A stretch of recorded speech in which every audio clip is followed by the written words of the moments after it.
Good morning. Good morning. I'm Joseph Hill. I'm a Bureau Chief from the Ohio Department of Mental Health and Addiction Services. And on behalf of the department and Director Tracy Foxx, welcome you to the 2017 Workforce for the Future Forum, Building Ohio's Addiction and Mental Health Systems of Care. This morning, through our partnership and collaboration with SAMHSA, the Association for Addiction Professionals, more commonly known as NAADAC, the Ohio Higher Education, Ohio Mental Health and Addiction Services, Columbus State Community College, Ohio Association of Drug and Addiction Counselors, and the Adams Board of Cuyahoga County, we welcome you. This forum presents a special opportunity that has brought together college and university students, provider organizations, vendors, and exhibitors together for a day of educational awareness, training, networking, and potential job and career opportunity. So thanks to all of you for joining us today, whether sitting in your seats or in this beautiful venue at Columbus State Community College. So why are we here today? According to the Surgeon General's report on alcohol, drugs, and health, released in November 2016, 20.8 million people in the United States met the diagnostic criteria for a substance use disorder in 2015. But only 2.2 million, or a little over 10%, received any type of service. Of those treated, only 63% received treatment in specialty substance use disorder treatment programs, in part due to a nationwide shortage of professionals trained to work in the specialty fields of substance use disorders. This would be inclusive of opiate addictions. Additionally, the Substance Abuse and Mental Health Services Administration released a report titled Strengthening Professional Identity, Challenges of the Addictions Treatment Workforce. This report made recommendations that SAMHSA and CSAT develop model social marketing and health communication strategies to use by states and providers. The report went on to say that the recruitment of younger individuals who might be interested in careers in addiction is critically important to maintaining a viable workforce. Through focus groups, a range of key factors were identified as relevant to the career and employment decisions these young people make. Among these included knowledge, attitudes, and beliefs regarding addiction and recovery, perceptions of addiction treatment as a field of professional endeavor, utilization of media and the internet, salary and benefit considerations, recruitment, career direction, and related concerns. We hope to have a thoughtful discussion about these things today and hope that at the end of it, you will have benefit by your attendance and participation, either with more awareness and understanding and challenges, and also with real opportunity to advance career pathways and networking. We want to thank our planning team members for today's event. Some of those team members include Cynthia Moreno Chui from NAADAC, Diane Fidelibus from Columbus State Community College, John Lisi from the Shaker Heights Youth Center, Melissa Lamar from Columbus State, Jim Joyner from ODAC, Dorothy Hillier, Laura Paget from the Ohio Education, Lisa Jenneret from the Department of Mental Health and Addiction Services, Adrena Tart, Joyce Starr from the Department of Mental Health, Tanya Burney from Adams Board of Cuyahoga County, Kathy Yoakum, and Ashley Gonzalez. So these folks, if you could give them a round of applause, because it's been a very...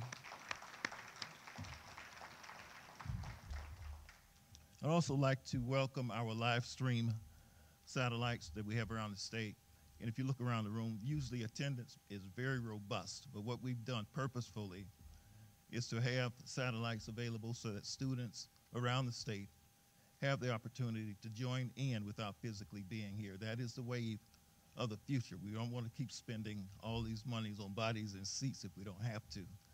But students are online. And if you follow the screen, I don't know if it's up there, if we can put it up there, but you can show us a list of the satellite sites.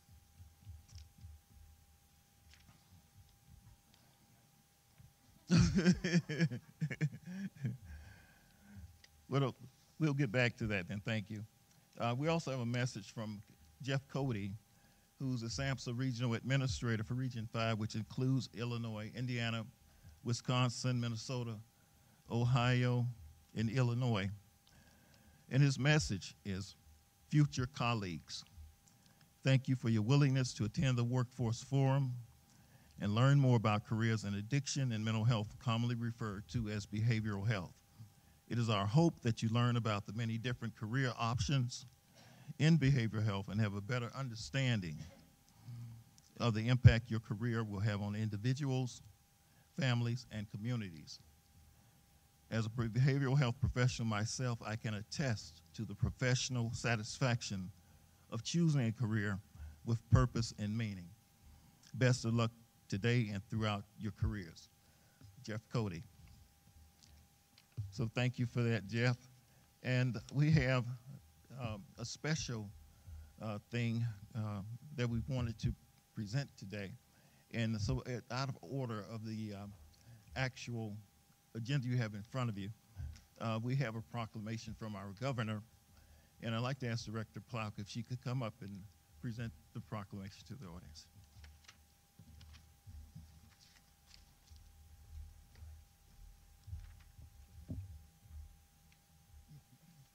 Good morning, everyone.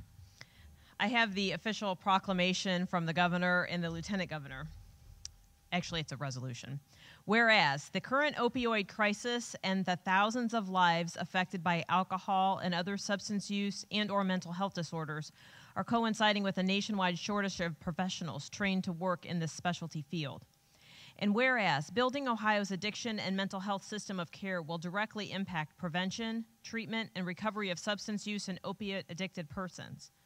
And whereas the addiction and mental health workforce must grow and strengthen to manage the increased community demand for services. And whereas college students graduating with degrees in counseling, addiction, and social work are encouraged to enter jobs in both the public and private sector to meet the workforce need. And whereas a commitment to statewide strategies is needed to address student recruitment, retention, and long-term professional career choice in the public behavioral health system. And whereas, to help more students recognize the benefits of a long-term career in the public behavioral health system, SAMHSA-NAADAC, the Association for Addiction Professionals, the Ohio Department of Mental Health and Addiction Services, Columbus State Community College, and the Ohio Department of Higher Education have partnered to promote student and provider involvement in a workforce for the Future Forum on April 24th, 2017. Now, therefore, we, John R. Kasich and Mary Taylor, Governor and Lieutenant Governor of the State of Ohio, do hereby recognize the Addiction and Mental Health Workforce for the Future Forum and call upon colleges, universities, and community providers to join this partnership to increase student and professional awareness about the availability and benefits of a career in the public behavioral health system. And then it's dated for today. So just wanted to share that with you all this morning. And I would also like to just offer a few reflections myself on behalf of the department. Very pleased that you're all here to join in the day. And for those who are participating via live stream, thank you for participating as well. As Joseph cited a number of studies, there are workforce shortages related to mental health and addiction services. In talking with some of my colleagues from around the country, Ohio, we think that we have it really, really difficult here, but out west where there are even fewer people living, there is even greater capacity challenges. And so while we struggle here, there are other parts of the country that are incredibly struggling even more. But what are we doing about this? We know that challenges related to people with opiate addiction specifically seem to be increasing. We had 3,050 deaths in 2015 related to accidental overdose death, and that's the largest number on record in Ohio. We do not anticipate the news is going to be much better for 2016 when we get those final numbers this summer. So we know that we need to continue to build our treatment capacity.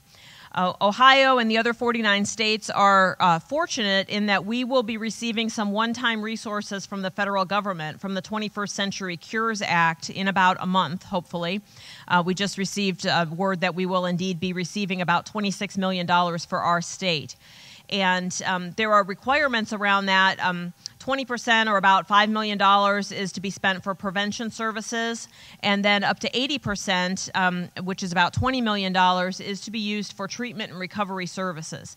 Recognizing that workforce is a critical challenge in our state, and recognizing that we cannot produce enough prescribers to actually be part of the medication-assisted treatment solution, we are devoting approximately $5 million to take some of Ohio's existing prescribers, so primary care, OBGYN, psychiatrists, folks who today are working in service of Ohioans, but not necessarily a lot of Ohioans with addiction, and train them to learn about the science of addiction, the fundamentals of medication-assisted treatment, the screening, brief intervention, referral to treatment, so that there are then hopefully a more robust set of existing providers who can participate from the prescriber perspective. And this will have the impact of helping to better integrate physical health care, where most of these folks are currently practicing, and behavioral health care, or the specialty future. But the prescribers are only one piece of the medication-assisted treatment equation. The other side of the equation is the counseling and therapy that must come alongside of the prescription in order to really treat the addiction and the underlying circumstances within a person's life as they're moving further and further into their recovery. And so the governor has proposed, as a part of the executive budget that's currently being reviewed in the General Assembly, approximately $3 million per year for the next 2 years, or approximately $6 million, that we will use to help build out and expand capacity of those non-prescribing professionals that work in community behavioral health. So chemical dependency treatment professionals, as well as mental health treatment professionals, will have the opportunity to benefit from some of these resources. We are going to work specifically with providers to help partner with them on recruitment and retention strategies, so that if, let's say, there is a shortage or a difficulty to recruit professionals, which we know exists all over the state, there might be resources available for tuition loan repayment, either to build on what the provider is currently doing or to establish a new program. Also, we recognize that there are a lot of folks who are kind of earlier in career or lower in their level of credential who are currently working in the field, who could be billing at higher rates and having a greater scope of responsibility within their practice organization if they had a higher level of credential. So we want to partner with providers as well to cover the cost of supervisory hours. We know that, for example, in order to get from a licensed social worker to an LISW status, you need about 2,000 hours of clinical practice that is supervised. And so assuming about 150 hours of supervision, I think in this example that's what the requirement is, we would work with a provider to actually compensate that, so that if they have a licensed professional who would otherwise be billing within that practice, they can now turn attention and supervise and not see a financial loss on the part of the agency in order to help bring, that coworker up to a higher level of credential. So that's an example of what we're seeking to do with these resources.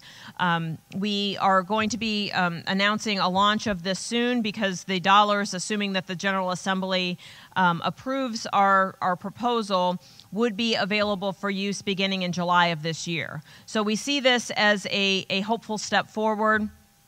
And hopefully it will enable us to focus on key areas where we know the capacity is especially challenging, including individuals who are seeking to become treatment professionals who can use American Sign Language directly with their clients. And so we've, just to offer another example, we've been working with a group of advocates for deaf and hard of hearing for the last couple of years, and workforce challenges have been a component part of that discussion throughout. And we see this as another opportunity where we might be able to help infuse more treatment professionals who can directly sign, which obviously then, is a more direct interface with the client rather than working with an interpreter.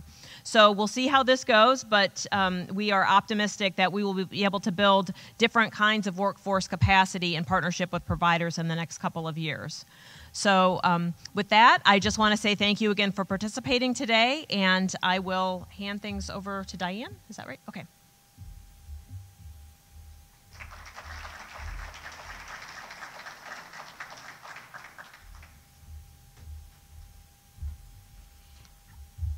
I would be remiss if I didn't just mention how fortunate we are in the state of Ohio to have Tracy Foxx, who is heading up Ohio Department of Mental Health and Addiction Services.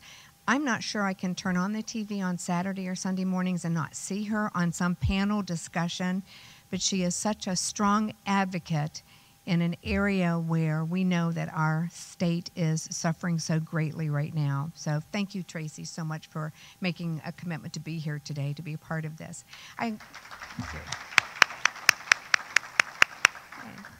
So I now want to introduce Cynthia Moreno Chui from NAADAC, and she has a few words of welcome for you.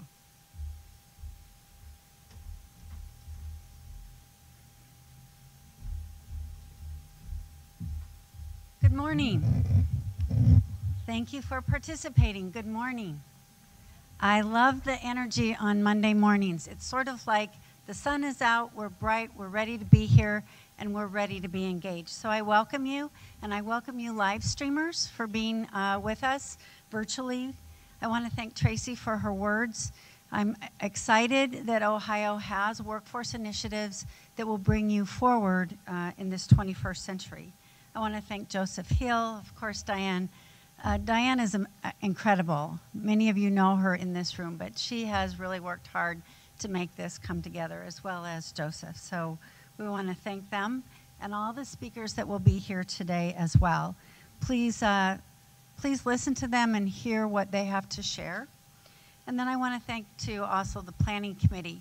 So it takes months and months to plan something like this that comes together in such a beautiful way so that we're giving that information out to you. So I want to thank our planning committee.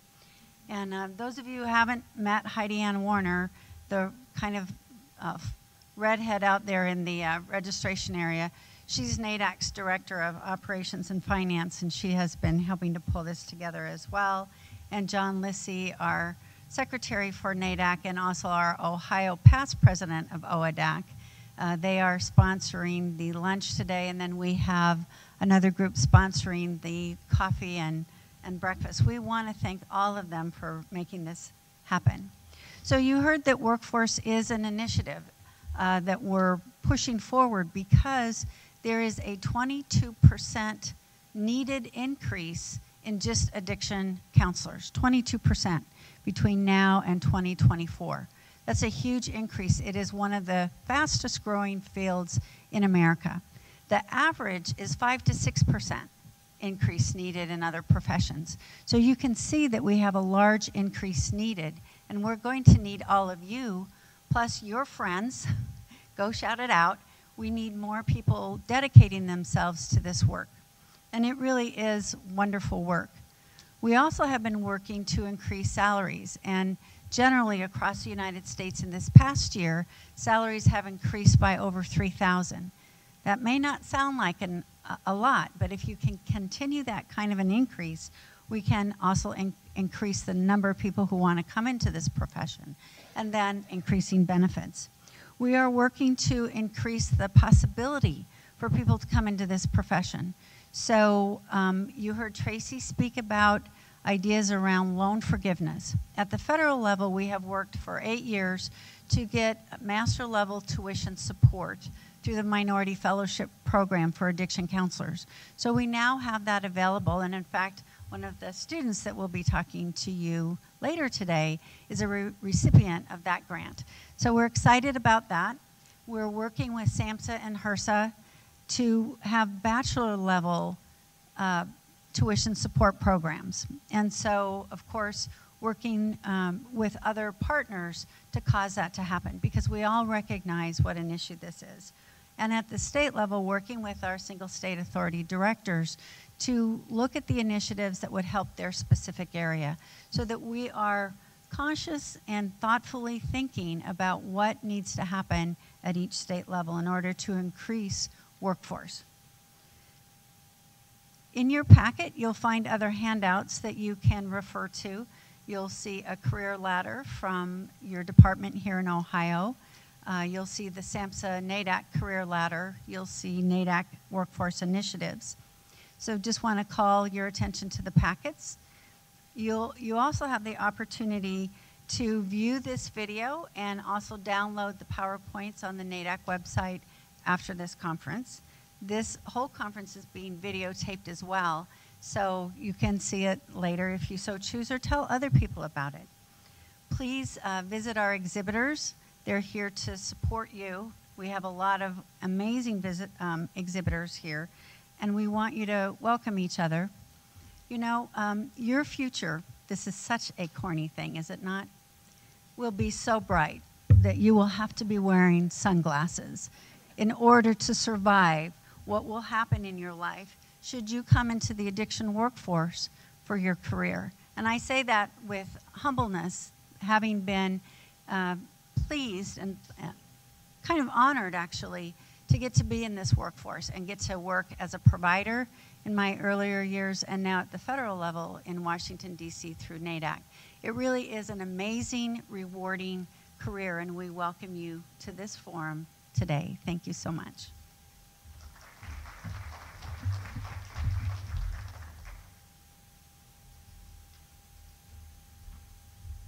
Thank you, Cynthia, for that warm welcome, and hopefully you are feeling welcomed.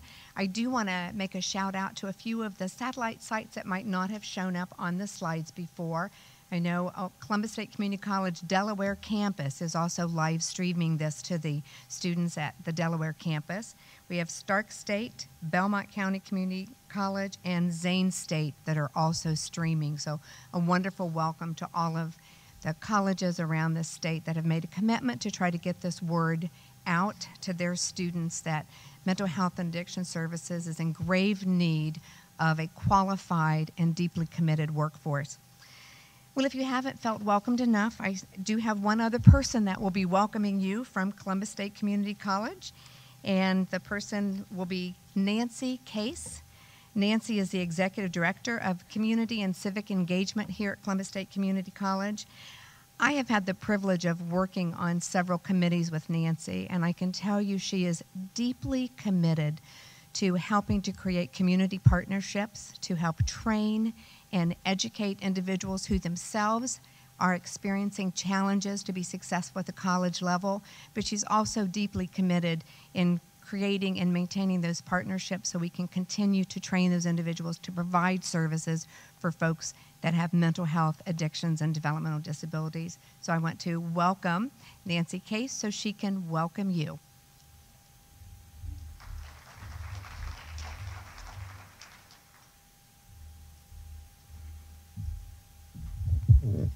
Good morning, and it is a glorious morning. I'm sorry the shades are down because we've got a great view of Columbus from here, so step out on the patio when you get a chance.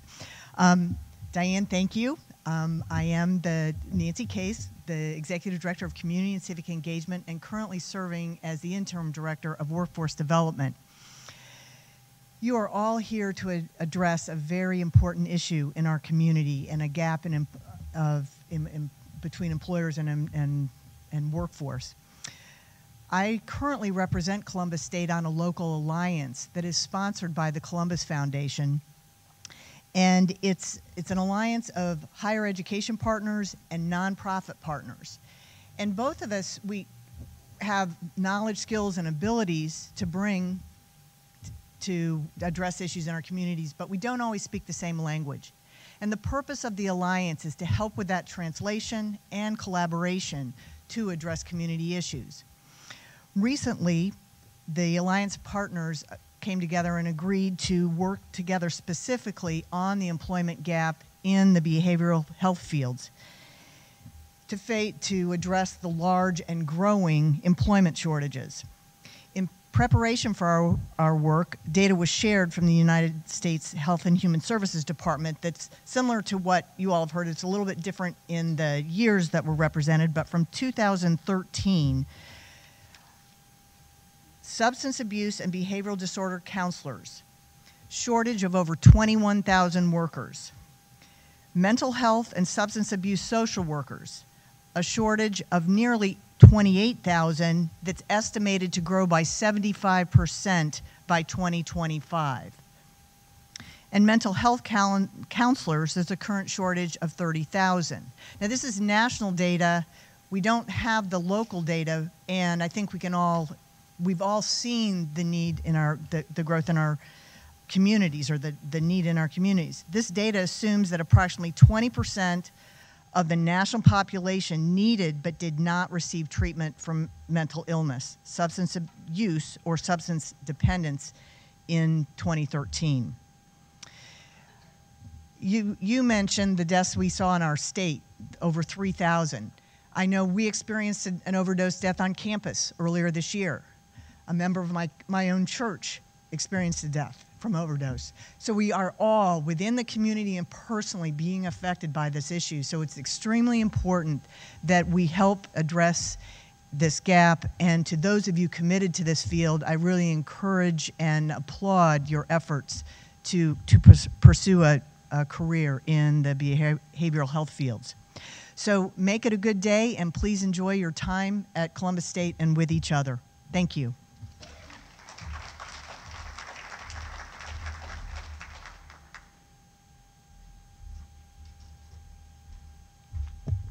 Thank you, Nancy. I would just like to mention that I am the moderator for the day, and one of my jobs is to let you know about the agenda and make sure that we stay on point. I'm doing a stellar job so far because we have not stayed on point yet. So I think that may be a way for me not to get nominated for this position next year. But I do think we are going to cover everything that's on our agenda.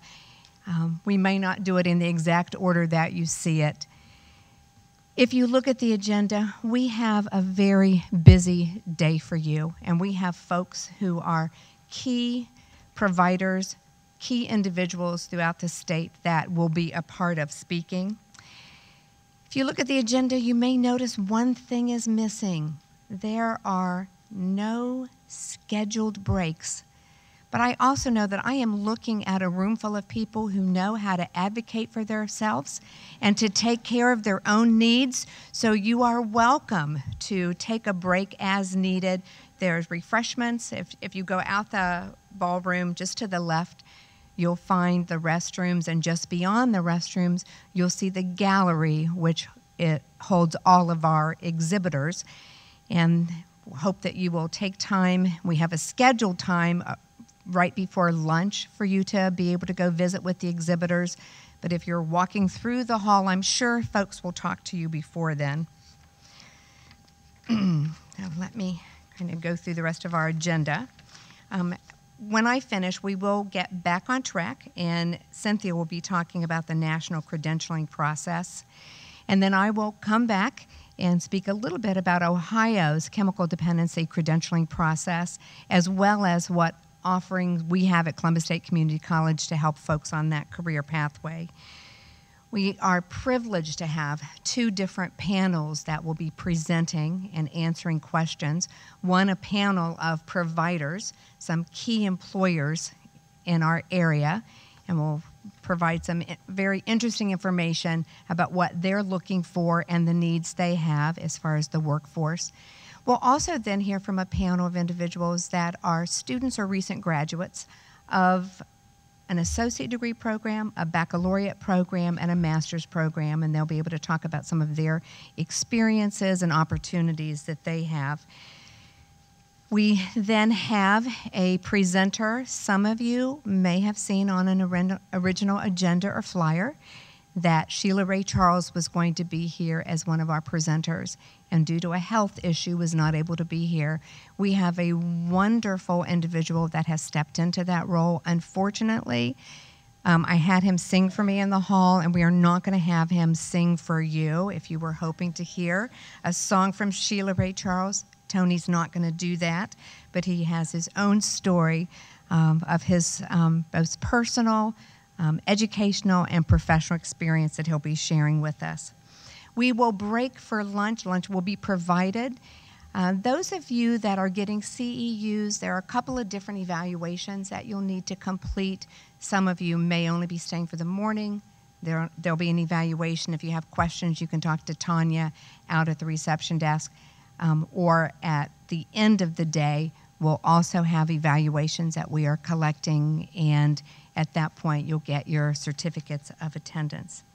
So we have a wonderful afternoon planned to hear about recovery-oriented systems of care, which is a really important concept to look at substance use issues in a different perspective, and I'm pleased that we have someone from GLATC, I believe, that's going to be speaking about that.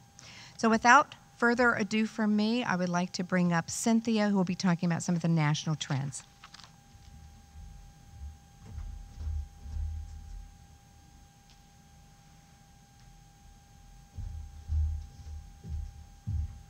Good morning again. We are getting the PowerPoint up for the workforce piece, national credentials. So I wanted to talk to you a little bit about national credentials and why national credentials are important. So under NAADAC, national credentials are housed, and these national credentials, let's see if we can put that on the full PowerPoint piece.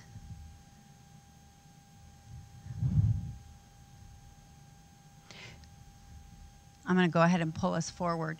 So the national credentials are really to focus on counselors' abilities, competencies, skills, and attitudes. And you have that at the state level.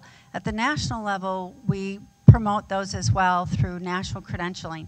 And the reason for national credentialing is so that there is a recognition across the United States of addiction counselors specifically is who we recognize. So when I say MSW, do you all have an idea what an MSW is? Yes. It's okay to respond. Yes. When I say CDC 1, CDC 2, LDC, ACDC, okay, some of you may get that one. All right, I'll give you that. There are 56 different credentials across the nation that talk about addiction counselors. So it's kind of confusing, is it not? And so the reason why we have national credentials is really to pull together a national focus and recognition, as well as to promote the addiction counseling profession. We're working with other states to increase that visibility at the state level by offering now our national tests at the state level. So people can take the test at the state level and only take the test once, be able to use it at the state level, and then move on to the national level. But we're really working to promote it with managed care organizations, providers of Medicaid in states and federally. And what that does is it increases your ability for reimbursement. In fact, SAMHSA did a survey through the United Behavioral Health Organization, which is an organization in Washington, D.C. that is an organization for MCOs and PPOs and BHOs. And if you don't know those acronyms, those are the important acronyms of who pays through insurance. So managed care organizations, right? Behavioral health organizations, people that pay for services at whatever rate they pay, and of course Medicaid.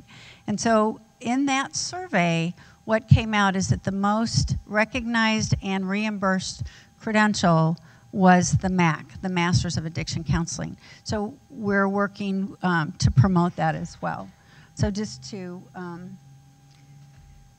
I'm not going to read each thing on the PowerPoint. If you're compulsive, please read it. I'm going to go over the highlights of it. So I know some of you in here are compulsive.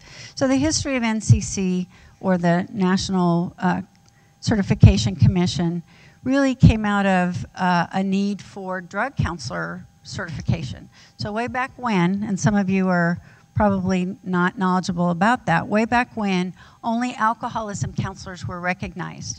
And people that did drug counseling, because there was this big divide, who did alcohol, who did drug, we worked to bring that together. So alcohol and drug was together, and that's how we created the national history for certification. So it's all about, you know, who qualifies, what is the exam content, the administration of the exams, the scoring, and the appeal process. So a certification process needs all of those pieces.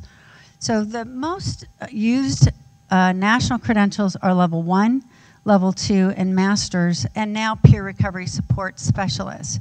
So we're seeing this rise in peer recovery support specialists. I know you have that here in Ohio, and that is to really serve that continuum from the beginning of service levels with support all the way through master's and PhD, so that there is ability to serve at every level, and then a scope of practice to go with that. So again, I won't read this all to you. I'll talk a little bit about it. You can see what those criteria are, and we also have it on our table.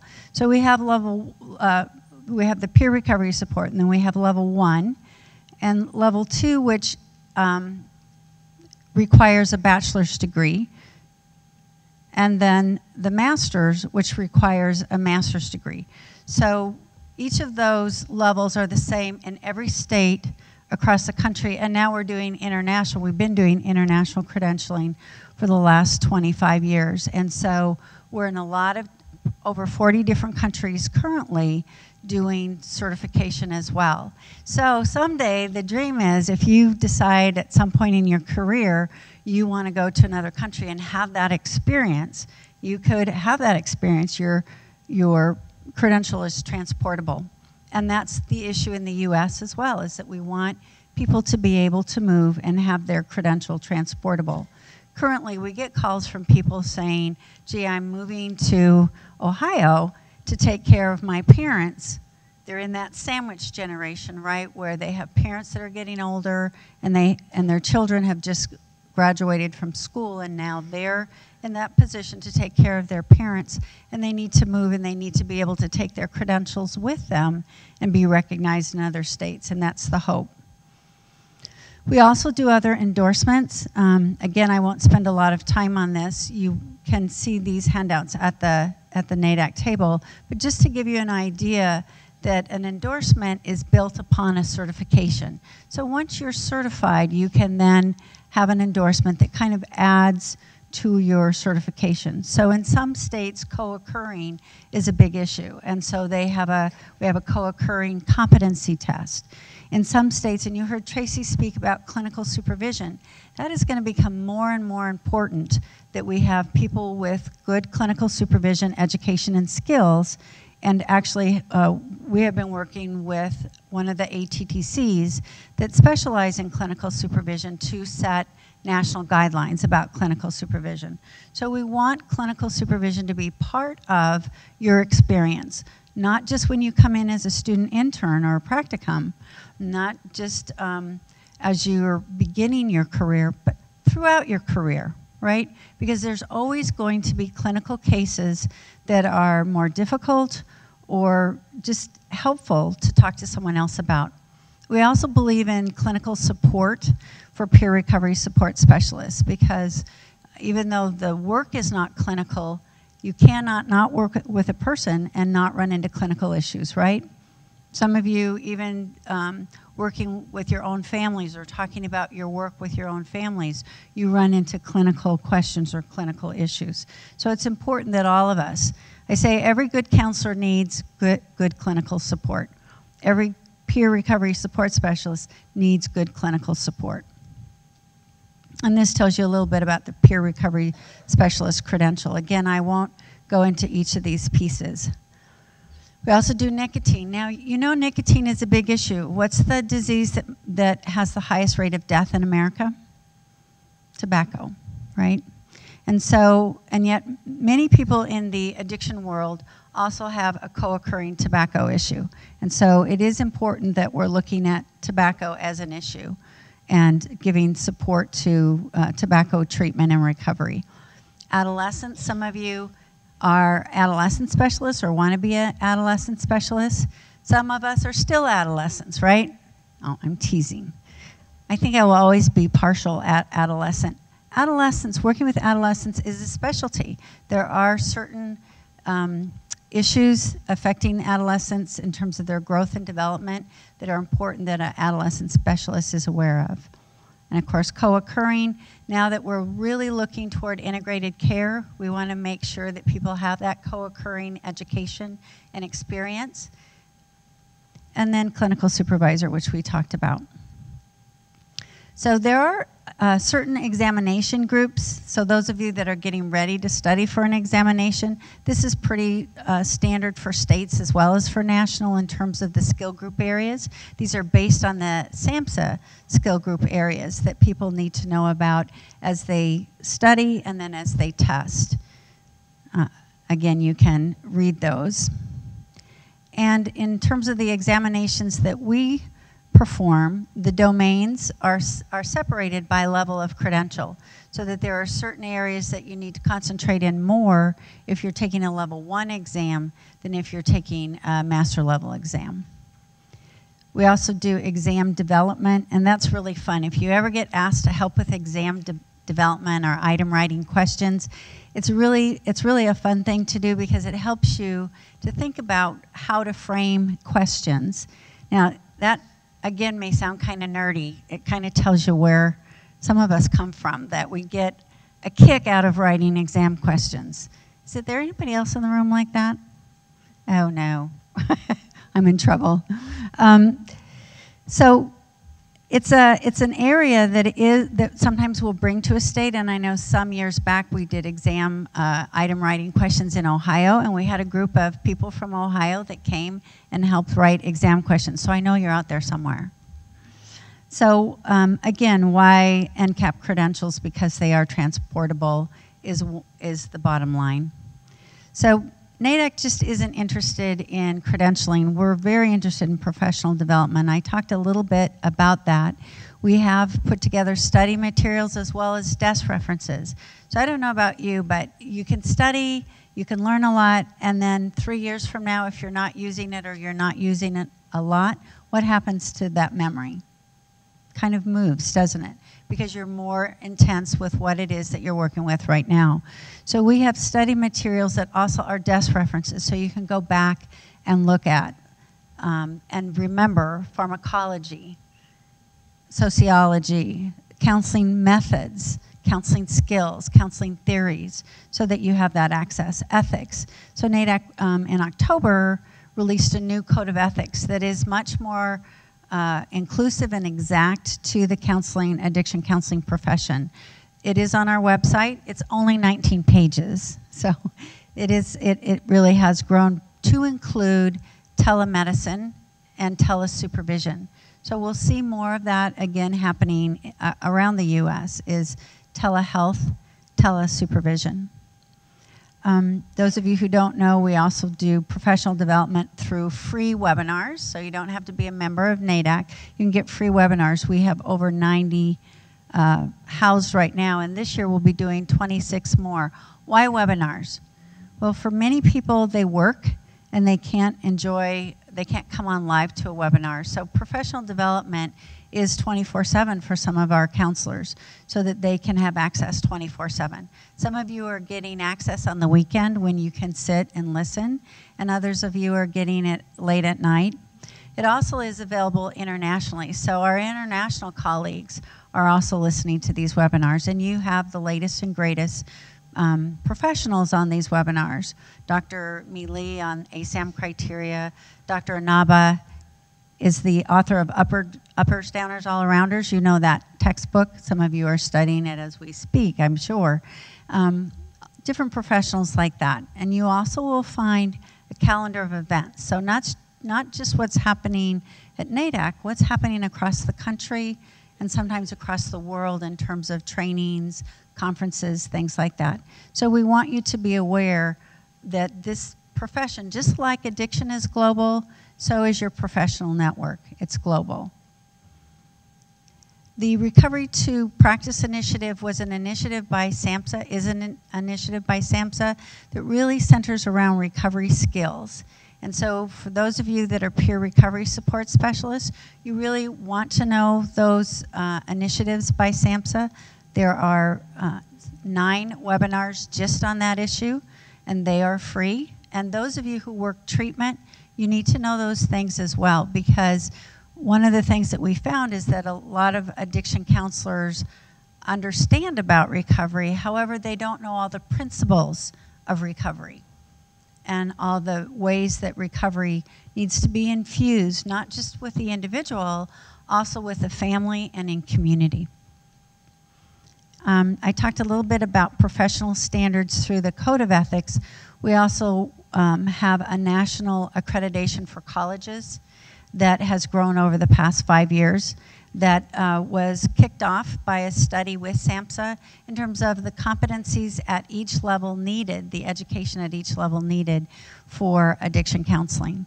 And you'll see other professional standards there, and certificate programs. So we do different certificate programs. Again, professional development is the key. So some people start with credentials and do certificate programs. Some people do certificate programs and move into credentials once they recognize that they really do want to be in this profession. Talked briefly about the Code of Ethics and that training, and there are 2 webinars right now that are free for Code of Ethics. The biggest thing that we see across the country still for Code of Ethics breakage or complaints is around boundaries. Boundaries continue to be the biggest issue.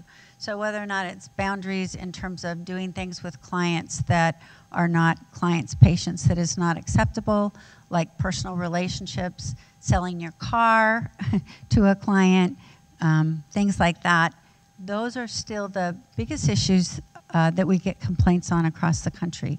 So it is important to understand your Code of Ethics. I got a call the other day from a person at a treatment center. She's a supervisor, and she said, I'm calling because I have a counselor who is attracted to a client in our treatment facility. It's not her client, it's someone else's client. Can she date him? What's the answer? No, no. It doesn't matter whose client it is.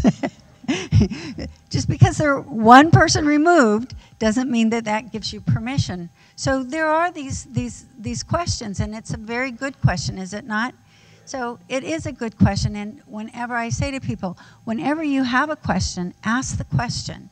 Because once you bring it out into the light, then you can discover what's true. However, if you keep it down, if you submerge it, what happens is that it leaks out someplace else, and oftentimes it's the client that gets hurt.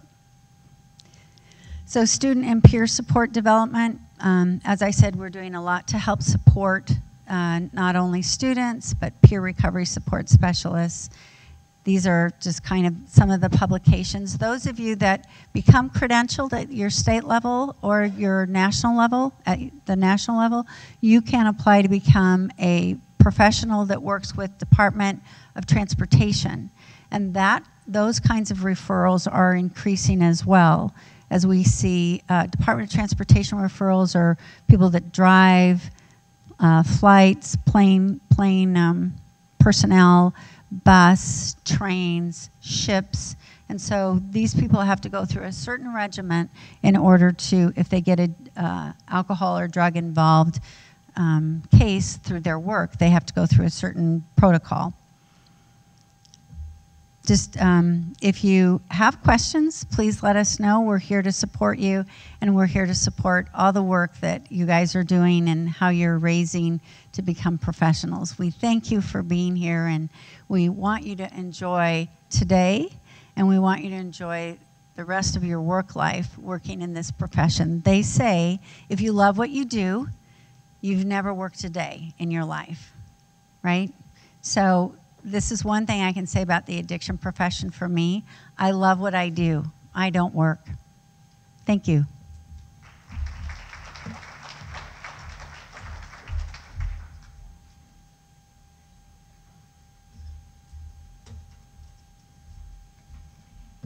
Thank you, Cynthia, for giving us a perspective about the national trends and national credentials that are available. I'm going to be talking about what's happening in Ohio. So in just a minute, I'll be queued up to be able to do that. I do want to mention that I'm kind of wearing two other hats, not Columbus State hats at the moment. The first hat I'm wearing is really as a member of the Chemical Dependency Professionals Board Education Subcommittee, and I've been on that committee, I think, for the last 4 years. Prior to that, I was a board member, served as the president of the board for a couple of years, and just really have had a tremendous respect for what the Chemical Dependency Professionals Board has done to really enhance and ensure quality credentials for our professionals in the state of Ohio. The Chemical Dependency Board certifies folks and provides licenses both in the treatment and the professional realms in the prevention. And prevention is certification at this point, not an actual license. The board currently credentials almost 10,000 professionals throughout Ohio. And we are one of several boards in the state of Ohio that actually provides licensing and credentialing for folks who part of their scope of practice is working in the addictions field.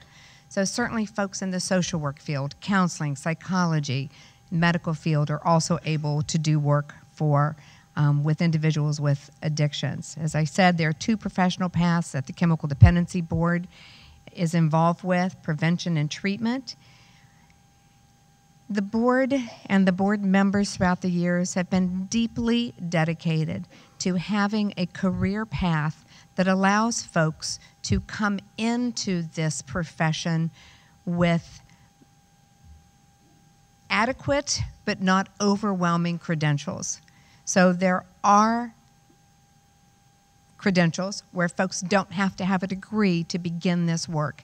And I think that's so important. As folks begin this professional career, may not be committed to an ongoing professional goal, but at least they've had the opportunity to come into the field, see if this is really something that matches their interest and their capabilities before they make an ongoing commitment to greater education and training. The career in prevention promotes health and safety of individuals and communities. Certainly, we are in grave need of what the prevention field is doing, focusing on reducing the likelihood and or delaying the onset of behavioral health problems.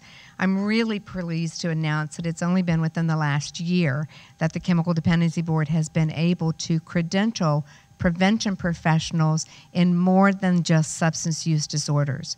So it is prevention of many other issues like mental illness, suicide, violence, gambling, pregnancy, unplanned pregnancy, involvement with gangs. So prevention really touches on so many different aspects of a person's life and in the community, not just substance use. Prevention is our planned sequence of culturally appropriate, science-driven strategies intended to facilitate attitude and behavior change for individuals and the communities in which they live. It's amazing when I sit down with prevention professionals. I think they are on speed dial with every evidence-based program within the state. They are so focused on research and not just standing up and talking against or providing information about prevention services that really hasn't been demonstrated to be effective. So prevention has several different levels of certification. The registered applicant, which is that very initial stage that requires very little education, but at least some information around prevention. And there's information that is in the packet about the treatment credentials. So I'm going to go a little bit more in detail about prevention because that's not available in your packet. That certain levels of prevention professionals do in fact need to have a degree. We are finding that there is a shortage throughout Ohio in training programs for individuals and educational degrees in the areas of prevention.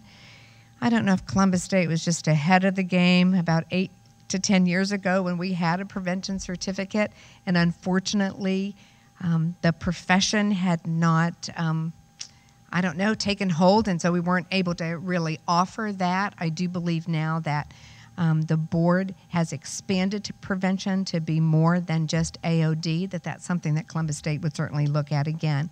But please keep your eyes open for opportunities to learn more about prevention services. And so many of these, both prevention and the addictions treatment route, require education and training in addition to experience. That both are important to be effectively prepared to do this work. So a career in treatment, it can be very vast and can occur in multiple settings. If you're dealing with individuals with challenges and difficulties, my guess is substance use concerns are often a part of that. So the services that we are trying to provide and we're preparing people to provide deal with individual, group counseling, case management, working with client and family education.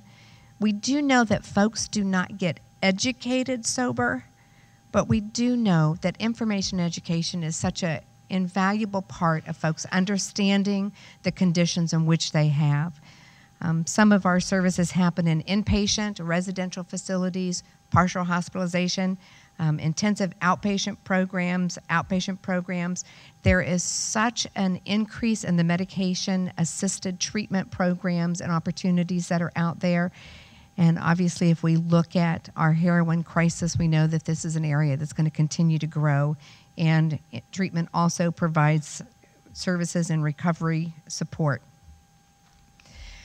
So we have what we call the tiered approach to preparing individuals in the treatment field, where folks go from needing very little education. The chemical dependency counselor assistant comes in 2 phases. One is a preliminary that's good for a year, and then one is the ongoing or renewable.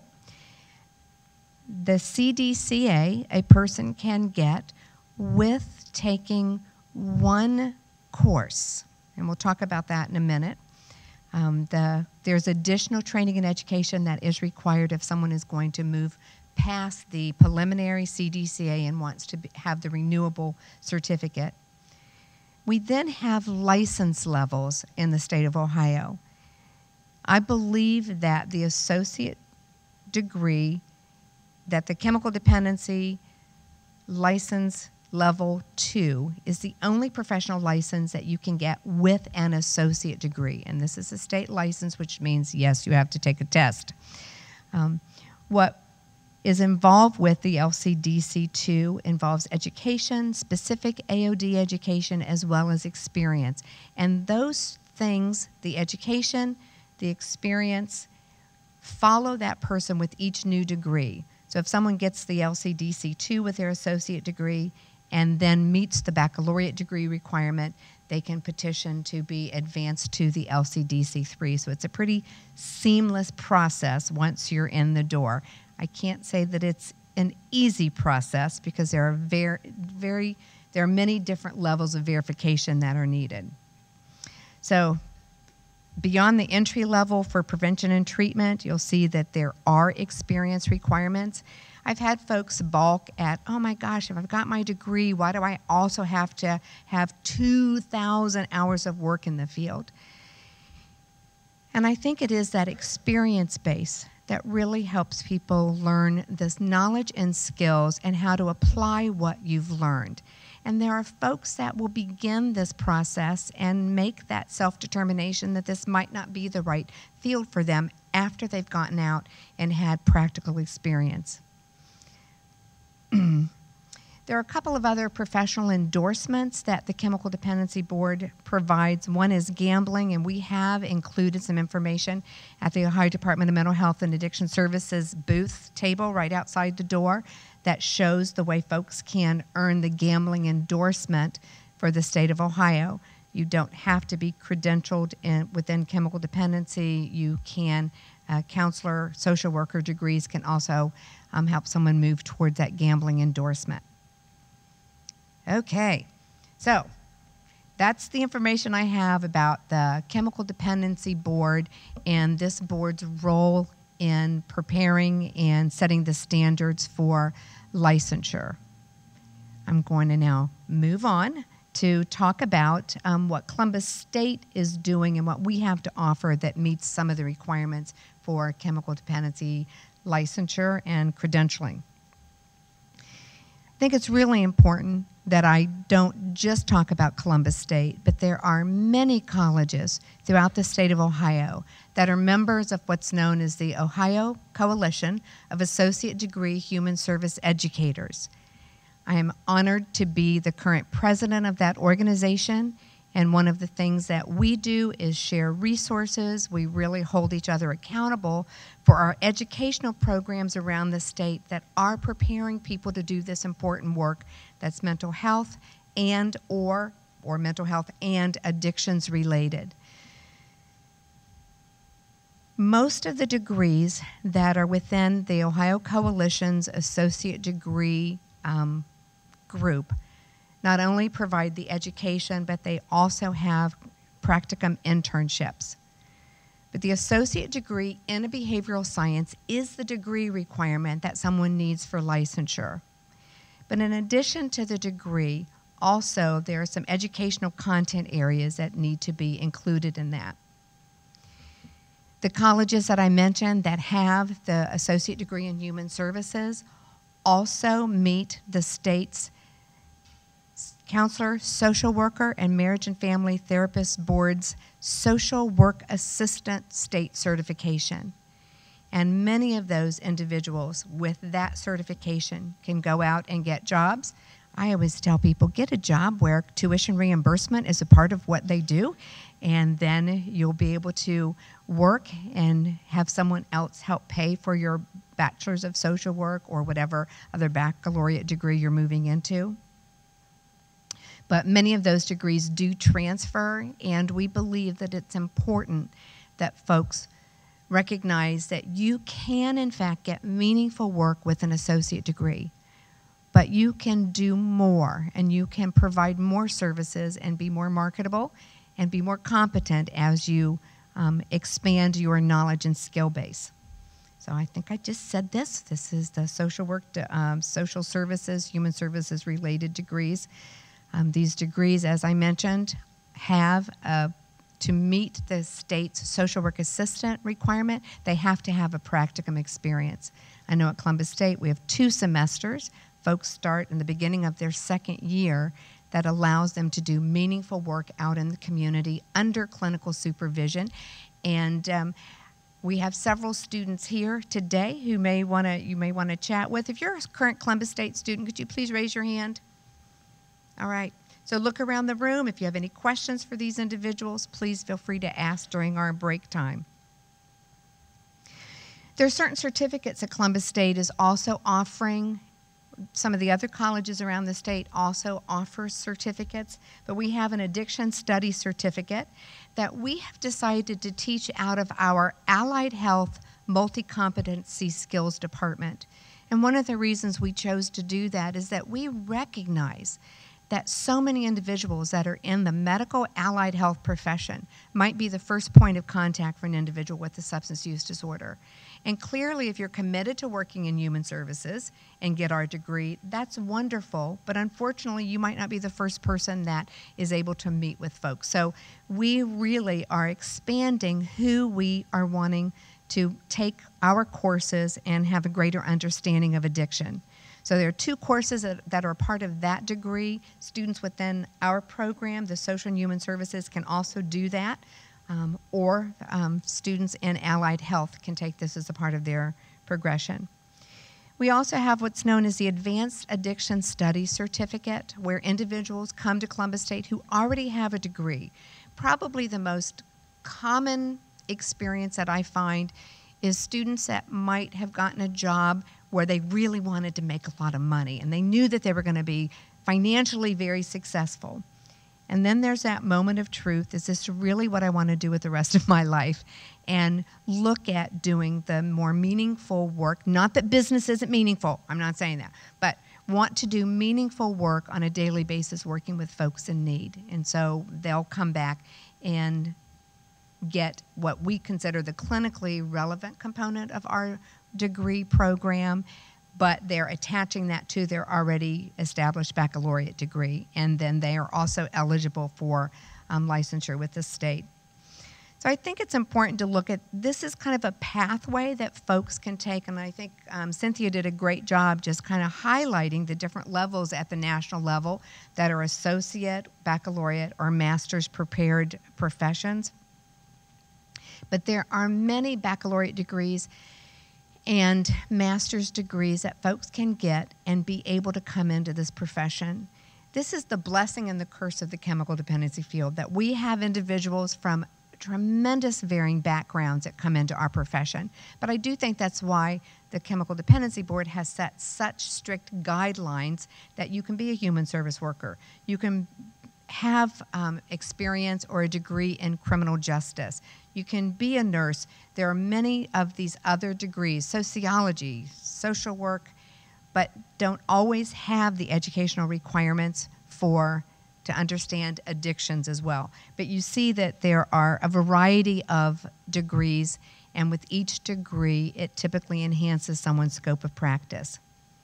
So I am glad that you're here today. I hope if anyone came in here on the fence, do I want to do this work, that one of the things you're hearing loud and clear is we need you.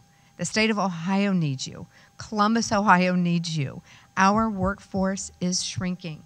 There are more of us that are about to retire. Well, I've got more time than I wish, but you know, they call it the graying out of the profession, that there are many folks that are kind of hitting that pinnacle of retirement, and we don't have enough people coming in to meet the needs, and especially with some of the greater needs around working with folks with opiate addiction. So thank you so much for being here. We have partnered with criminal justice in addition to some of the other areas, knowing that we are serving the same clients, but we're serving them from different points of view. One of the things I'm most pleased with in the last 2 years, our criminal justice students here at Columbus State now have to take the Introduction to Addiction Studies course. And I have had people that walk in the door who just want to lock them up. Why are they doing that? Who by the time they finish this course and they've been able to understand more about the dynamics of addiction, they've been able to go out to community support group meetings and talk to that person whose life has been transformed because of recovery. It completely changed their perspective. Now, I always give this example. How many of you in here, you don't have to raise your hand, ever watch Dog the Bounty Hunter? I know some of you have, whether or not you're going to raise your hand. Now, yes, I have watched Dog the Bounty Hunter. And one of the things that Dog does, and I always use this example with our criminal justice students, is as he's arresting someone, as he is putting the handcuffs on, he is speaking a statement of a positive future for that individual if they, in fact, are able to get into recovery, address some of these other mental health or addictions issues. He does not just lock them up. He knows that that is a moment of very powerful potential intervention at the moment of being arrested.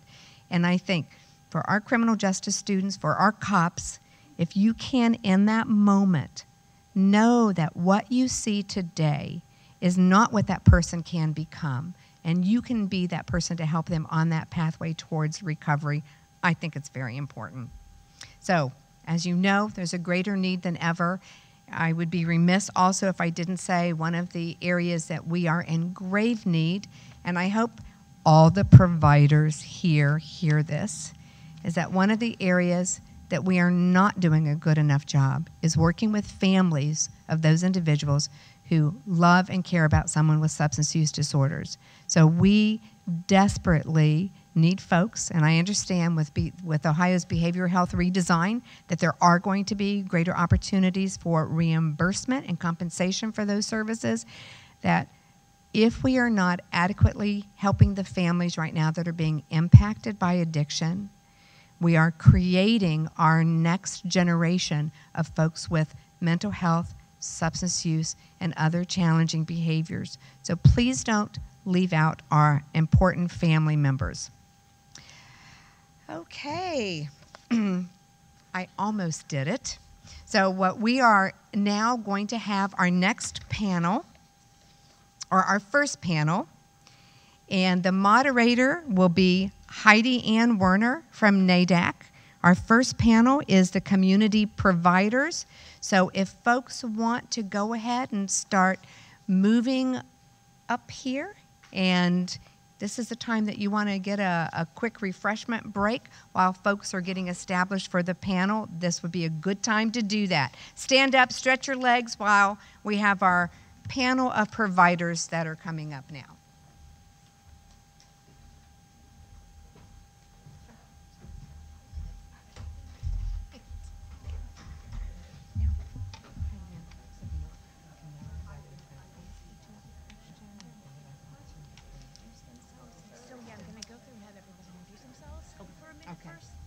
Start with I have a few questions. Okay. Sounds good. All right. Great. Hi. I'm going to try not to fall off. Trish. Hi. Very good to meet you. Thank you. I'm not going to fall off. Hello. So take a minute to get you guys. Yeah, so what I'm going to do is I'm going to give everyone a minute to introduce themselves. Okay. To the group. Okay. Oh, okay. So that's the part where they talk about the agency? Yes. Yep. Okay. Okay, and then you ask questions. And then, yep, and then I have other questions to ask. And we have about 40 minutes. Great. Okay. I just wanted to make sure I understood the layout. Thanks. And then we have, thank you. We have one more, right? Can you see that picture? Yeah. So, Craig Comedy. I don't see Craig Comedy. Greg? I'm Greg. Hi, Greg. Oh, nice to meet you, Jen. Hey, how are you? So we have Greg, Amy, and Trish. I'm Heidi. Hi, Heidi. So all we're missing is Mr. Comedy, but he may not be showing, so we'll have to go without. He was on the prevention side, so we wanted to include a prevention provider, but it doesn't seem. He confirmed, but I don't see him. I haven't seen him all morning. So we'll just go. If he's not up here, we'll just go with what we have. Because these guys are the top of the line. Good. These guys are the top of the line. They've been around forever. That's right.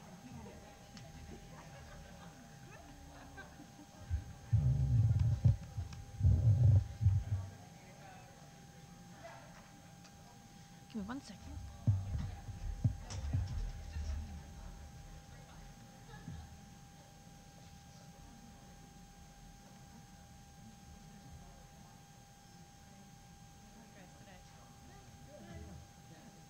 So you're with Mary Haven, right? If I heard her say the other day I wasn't here. You're from Texas, Ohio?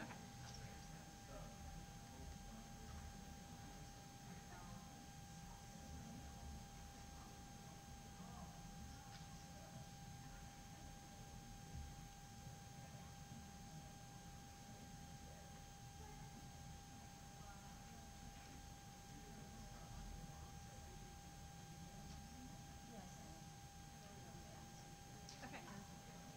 Good to meet you. I'm Trisha. We're our recovery center. Right. John Moore, right?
from Ohio or whatever.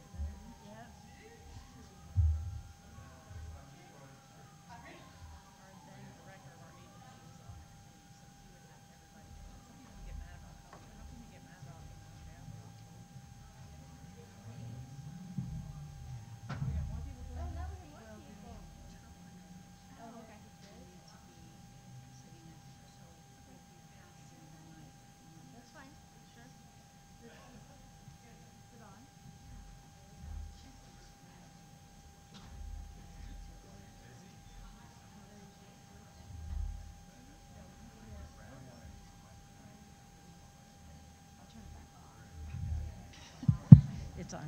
It works. No, I heard a little cell phone.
She's going to just read us these questions. I was like, said to Taya, I was asking her what you know what I mean? It's like trying to. We can just kind of, if we feel comfortable, jump in. If we don't want to answer that one, right. Sit back. You're like in a meeting. I'll pass. You can have it. You're like, no.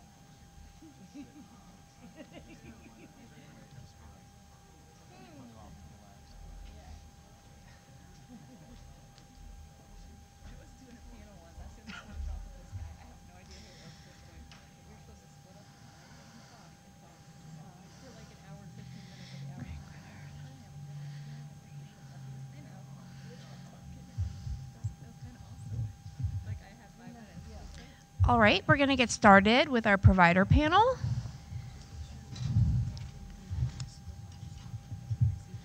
Hi, I hope everyone had a good few-minute break. My name is Heidi Ann Warner, and I am the Director of Operations and Finance with NAADAC. And it's my pleasure today to moderate this panel. So I'm going to first have all of our panelists take about 2 to 3 minutes to introduce themselves and talk a little bit about their product or their treatment center. Go ahead. Thank you. My name is Greg Ritter. I'm the Director of Adolescent Services over at Maryhaven. Been in the field of behavioral health for about 15, 16 years. Worked at Maryhaven for 13 or 14 of those. Also have experience as the clinical director for a private psychiatric hospital, as well on staff, University of Dayton as an adjunct professor and Capital University as well. Hi, my name is Amy Price, and I am the Director of Opportunities with Access Ohio, Mental Health Center of Excellence. And I started my work here in Columbus back in 1990. I've held a variety of positions during the course of my professional life. I was a job coach for persons with mental illness. I was a case manager. I was an emergency services specialist. I started a residential mental health treatment home. I was a clinical director at a couple large behavioral health centers, one being Southeast locally, smaller agency, Amethyst. I worked for then the Ohio Department of Mental Health, now OMAS. So that has been my path. I am a licensed independent social worker with supervisory credentials, and currently in my role at Access Ohio, I work on expansion opportunities. So we're an agency that is expanding rapidly, and we put out at your tables 2, I guess, handouts that look like this per table around our agency. So. Good morning. I'm Tricia Farrar. I work at the Recovery Center in Lancaster, Ohio, and I too have kind of done the full spectrum of care pretty much. I worked in, started out in prevention, And I was so happy to hear people talking about prevention today. And then I worked in a prison program in Daytona Beach, Florida, a residential program in Paducah, Kentucky, and then I've been at the Recovery Center for the last 21 years and have provided work as a prevention specialist, counselor for adolescents, men and women, and then I was the associate director before becoming the CEO about 10 years ago. And this is an absolutely wonderful field. It's great to be able to give people new hope and new opportunities every day. I'm honored to be in this field, and after almost 30 years, I love it so much, and I don't want, I'm excited to retire someday, but it's really exciting because I don't want it to be over either. So it's a really neat field and so many opportunities.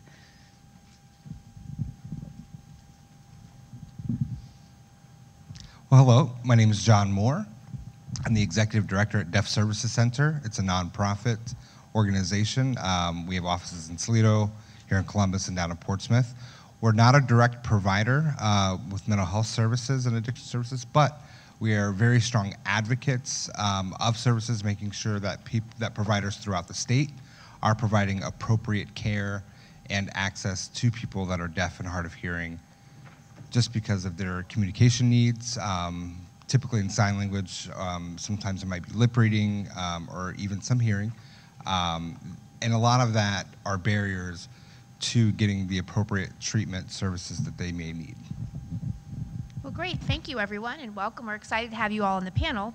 As we know, the main focus of this Workforce Forum is to inform today's students about the workforce and what they're going to expect when they actually graduate and take that next step. So my first question is, what are you looking for in an ideal employee? If we can start right here. Sure. I think what we're looking for at our agency, rather than just my program, are dynamic folks who are willing to learn. Oftentimes when you enter in fresh and brand new into this field, you have several years to go before you become, I guess, what most people would consider to be the finished product. There's a lot of stress, there's a lot of frustration in this line of work, but there's also a lot of reward. You are working with people, you're working with kids, you're working with adults, you're working with those family members, and some of them, in some cases, have some very damaged lives, and you're working to help them to restore that. So I think somebody with patience, somebody who is dynamic, somebody who is willing to learn and not afraid to ask questions. I've done this for 15 years, and I still ask questions every day and learn new things every day, because I truly believe that once you stop asking questions and you refer to yourself as kind of the expert, you're very dangerous at that point in time. So I think what we're looking for is folks who are willing to work hard and willing to learn. There's a lot of promotion through this field. I think some of the other panelists have said there are a lot of different avenues that you can kind of find yourself ending up in this field. So folks who are excited about what it is that we do. I like folks who are excited to come to work every day. So in thinking about this question, I prepared like nuggets of truth, what I look for when I interview individuals and what my experiences taught me in terms of colleagues that I have really appreciated working for. So I'm going to share those with you. First thing is someone who is grateful to be in service to other people. You can tell that when you meet someone. You might not know it initially, but there are screening questions that you can ask in terms of that. Somebody who's choosing a career that embraces their passion. So looking for passion in someone, and when you have that passion, your day is filled with purpose. Someone who has cultural humility. We talk about cultural competence, but I like cultural humility because we are all walking this path and we're sharing this path together.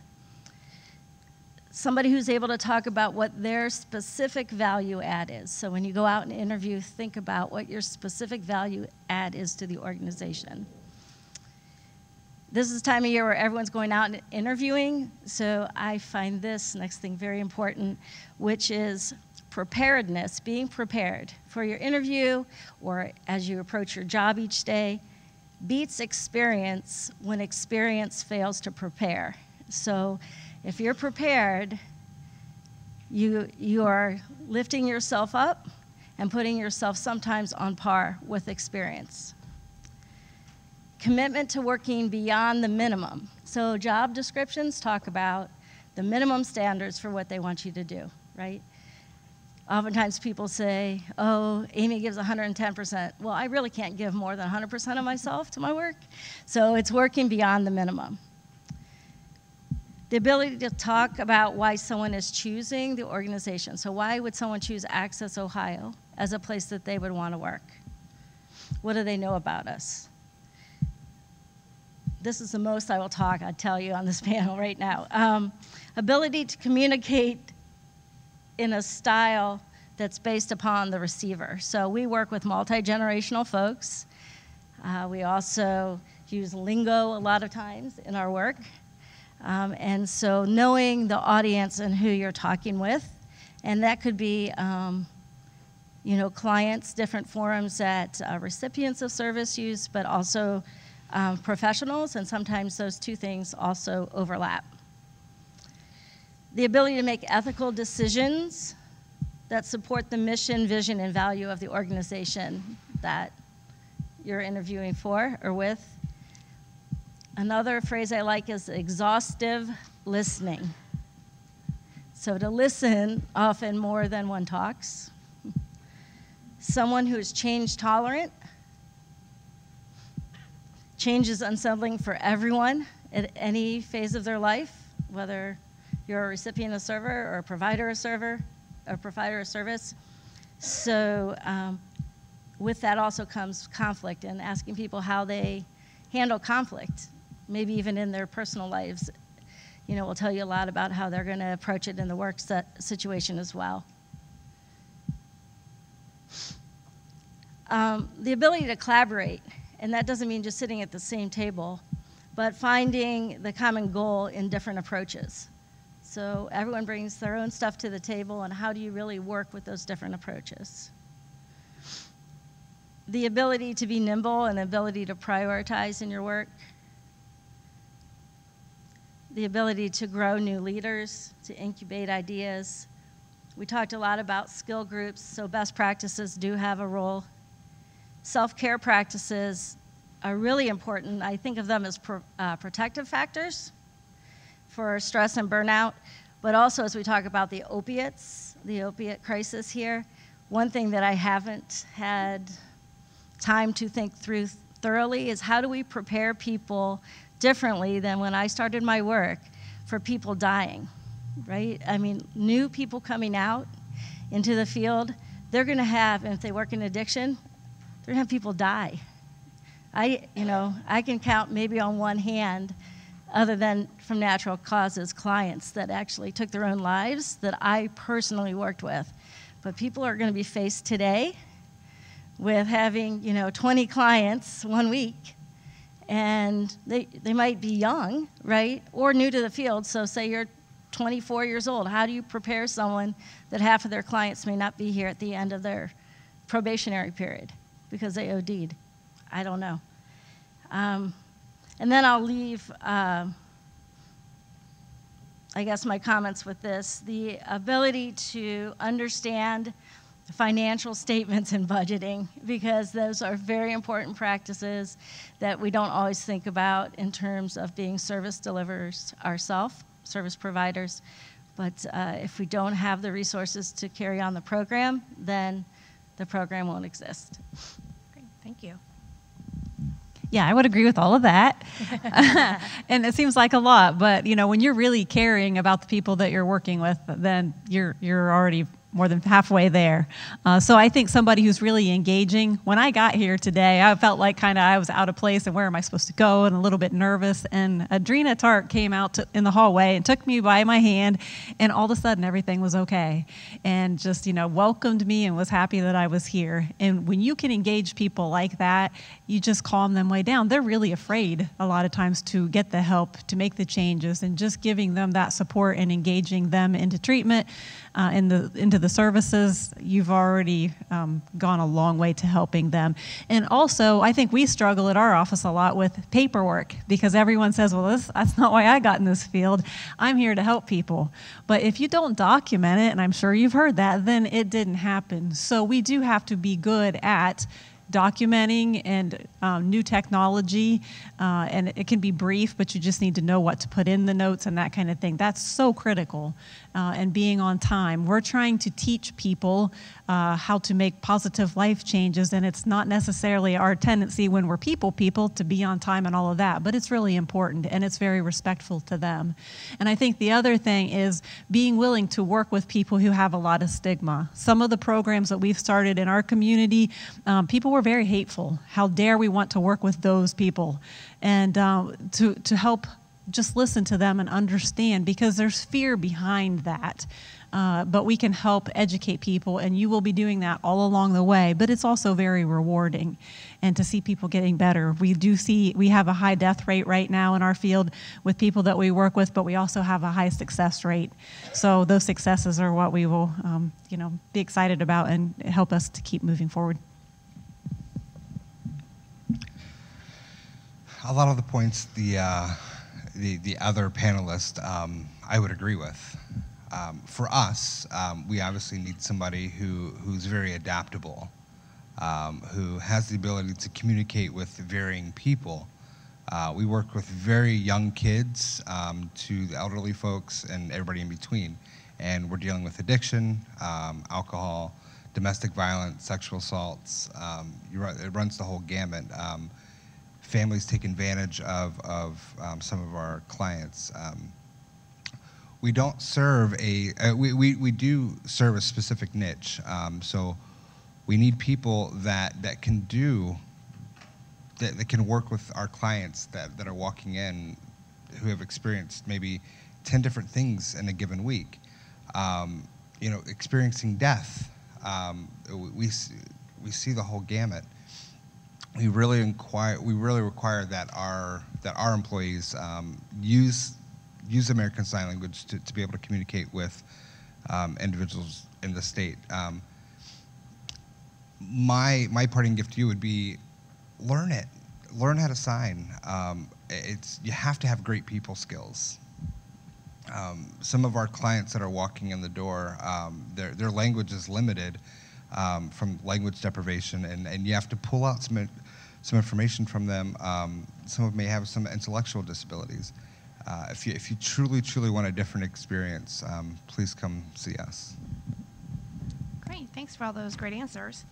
So I've heard a lot this morning, and each of you talked about having a passion for what you do and being happy and being motivated every day. That's what you're looking for in an employee. But my question to you is, what tips do you have to the incoming workforce on how to stay motivated, how to maintain their passion, and to prioritize their self-care? And Amy, I think we'll start with you. So for me, I think it's about being a ongoing life learner, right? So challenging myself to learn new things, learn new practices, to talk with new graduates who might have learned different things than I learned in school, and also people who have walked this path a little longer than I have, who are getting ready to transition out because they've seen a lot of changes in our field, a lot of positive changes. And I really think what motivates me is that ability to be present and to learn from the people that we are serving as well. Everyone comes with their own story. I have worked a lot in behavioral health, and there are certainly common threads, but each person is unique. And I guess lastly for me is I'm at the point in my career where I take risks, not risks around clients' lives, but around things that stretch me to grow beyond maybe my comfort zone. So those are the things that keep my passion alive. Me too. I went skydiving a few years ago, and it was awesome. I think we have to take care of ourselves. And we can get so muddled down with things that we forget to do that. But how can we take care of anybody else if we aren't taking care of ourselves first? So reminding ourselves of that. And even sometimes that might mean we need to go get counseling to work out some issues and to have some fun. enjoy life, find your hobbies. I've noticed our staff, we have had some workshops for our staff, who most of them are pretty new in the field, and we've talked to them about their boundaries and self-care, and it was like, oh, wow. And, you know, it's okay for me to take care of myself, but when you're maybe a young parent and you're doing this full time, listening to people's problems all day, every day is draining, even though you might like what you do. So please take care of yourself and recognize it's okay to take time off. It's okay to get away and do something different, or even to find a different position so that you can learn something new.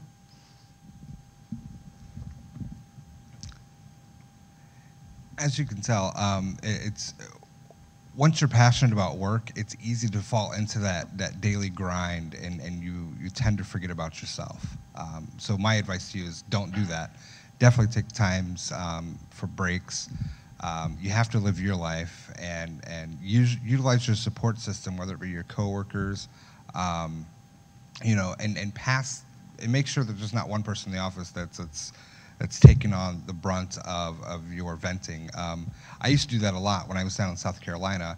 I would work 80 hours, 90 hours a week, just trying to help everybody that I could. And you just have to know what your limits are and depend on your team, support each other, and do the best that you can. At the same time, you have to take those mental health breaks.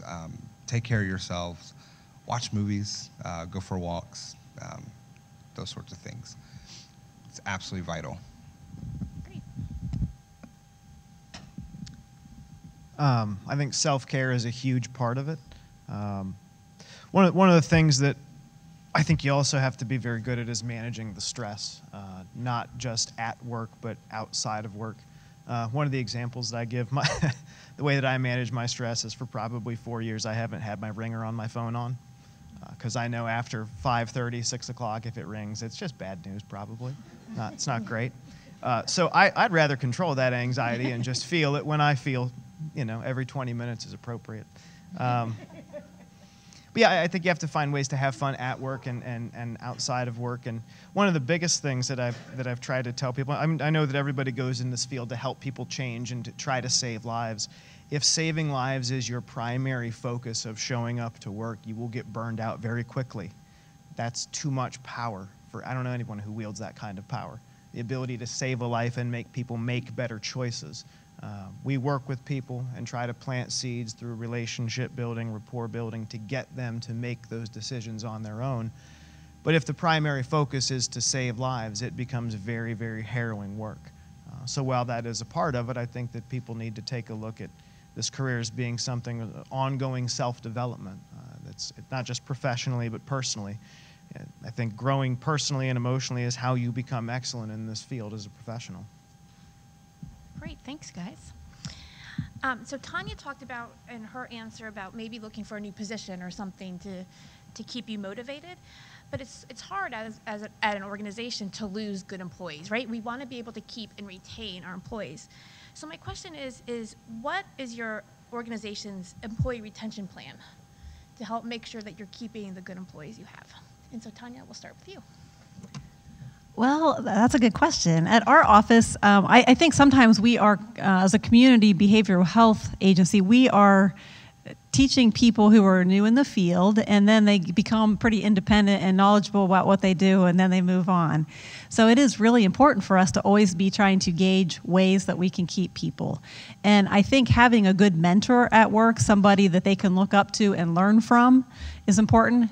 Being able to do some new, different types of duties. Our staff move around a lot from position to position. Even though we're not a large organization, they may be the drug court for a while, the drug court counselor, and they will go to court hearings. Later on, they may be the person who goes to the jail or the hospital. So we try to give them different opportunities for growth themselves and to learn new things and work with different populations. We also, this is a tough one because we're counselors, we want to help people, but we also need to understand that we need to reach a certain productivity standard. We need to do a certain amount of work so that our organizations can make enough money also to provide good benefits to us. So if the better you grasp that, the earlier, the more you'll appreciate later, hey, if I do X amount of work, then they'll be able to pay for more of my insurance, that kind of thing. So at our agency, we try really hard to have the best benefits possible to give people plenty of time off. We appreciate holidays, and I always stress family comes first. And I really believe that. I don't want people to take advantage of that, but we have to know that we all need to be flexible and again, practice what we preach. And then we also provide some stipend and several days a year for people to go to trainings because we value that. So doing different things and listening to our staff as to what is important to them, I think has been very helpful. It's definitely not an easy thing to do as an administrator, is to keep people where they are.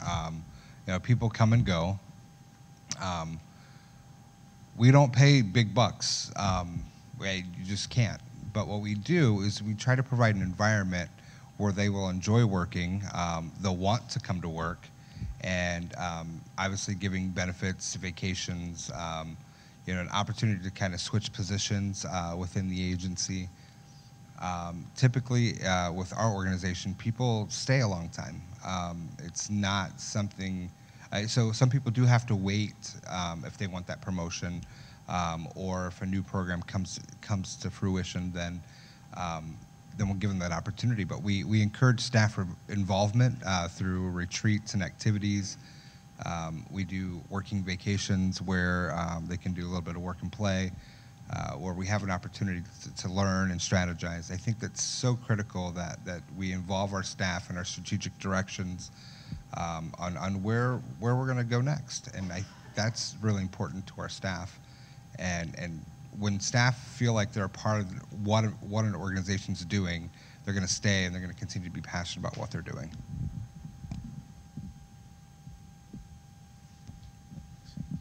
I think listening to the staff is important as well. I'm fortunate to come from an agency that has a group of supervisors and directors who are pretty good about not asking folks to do something that they can't be seen doing themselves. I think working with your staff rather than just approaching it from a hierarchy like some folks do becomes very, very important. We do spend some money on training folks, sending them out to trainings in the community throughout the year. And then additionally, we have trainings at our facility. And depending on what department you're from, I'm sure that they have interdepartmental trainings as well. But I think good communication and just kind of hearing folks out, like I said before, it's very difficult sometimes doing what it is that we do. And when you're having that bad day, it can kind of make everything else seem just that much worse. So having an open line of communication with folks, I think, is important to them. That's what my experience has been so far. So this is a really great question, because this is an area where my organization is actually taking a closer look right now. I come from an organization that only started in 2006, so it's a new organization. And we exploded with growth, and we're in 5 different counties now in the state of Ohio. We're in Pennsylvania. We have a large hospital, actually one of the closed Twin Valley hospitals in Dayton. We just expanded into Delaware and Morrow counties. And it's a great question, because I've never worked for an organization that, other than perhaps like the state of Ohio, where employees are everywhere, right? And there's variety of skill levels and skill sets. And so for me, one of my approaches really is to listen to people about where their passions are, where they lie, the passions lie, and as we expand, to provide those new opportunities to them, thinking that someone's going to stay in one position for multiple years anymore doesn't really exist. The other thing that my organization has started to do, since we are so large, is actually we deliver telepsychiatry services, but we are expanding our ability to do video conferencing with one another. And so it is very common to be in a meeting and be meeting with people from Dayton and from our other counties as well, outside of Franklin, to stay in touch with folks. And then for me, I don't know how long this will last, but our owner and CEO, Dr. Johnson, he still sees clients 3 days a week. He sees them twice a week here in Columbus and once in Dayton. And just having someone who's still so connected to the work in a leadership role, I think speaks loudly about the values that he holds, right, as a leader of our organization. So those would be the additional things I would add. Great, thank you. Those are some great ideas on employee retention. But before we can even start to develop an employee retention program, we have to get the staff in the door to begin with. So what are barriers or challenges in the hiring process that you've seen? And John, we'll start with you. The biggest challenge is finding the people that are qualified who have the ability to sign. There's not enough professionals that have that ability to sign that are out there. It's very difficult to find. Sometimes I'll interview people. Often we'll receive an application. It looks great on paper. They walk in the door and they know nothing about sign language. They know nothing about working with deaf and hard of hearing people. That automatically disqualifies them. So my pool is very limited. I have to truly look and recruit from out of state, or try to find people that may not be as qualified as we would like them to be. We bring them in and we provide that training to get them maybe into school, to train them up, so that way they can meet the qualifications that we need. It's a huge problem that we face with our agency.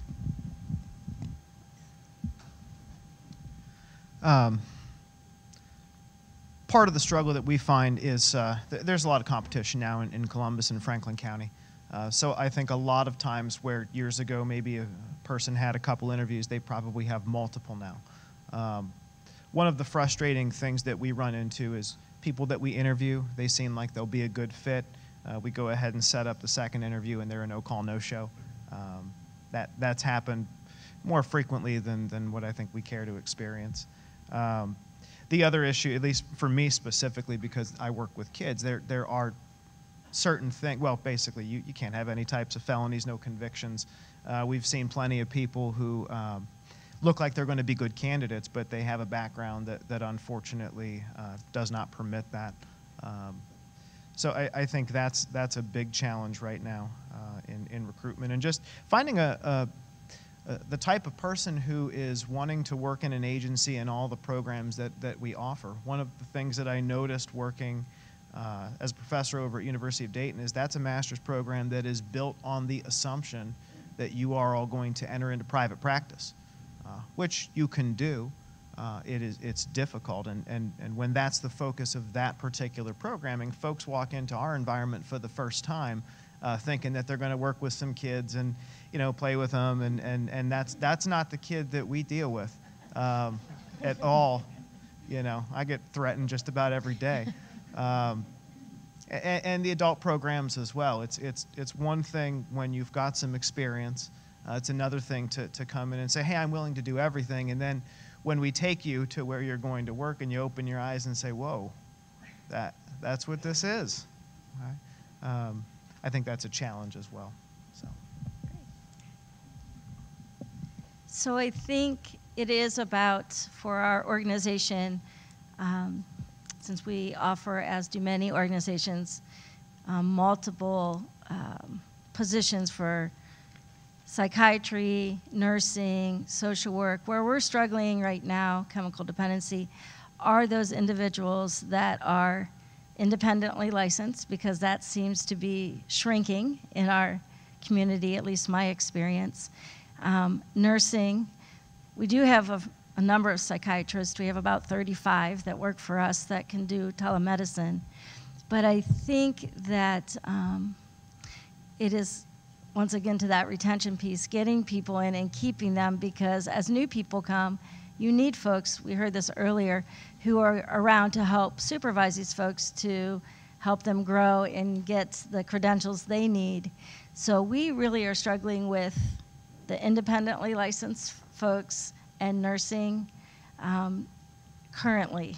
And the other thing that that I just recently did, which I smile because I think it's really helpful to people.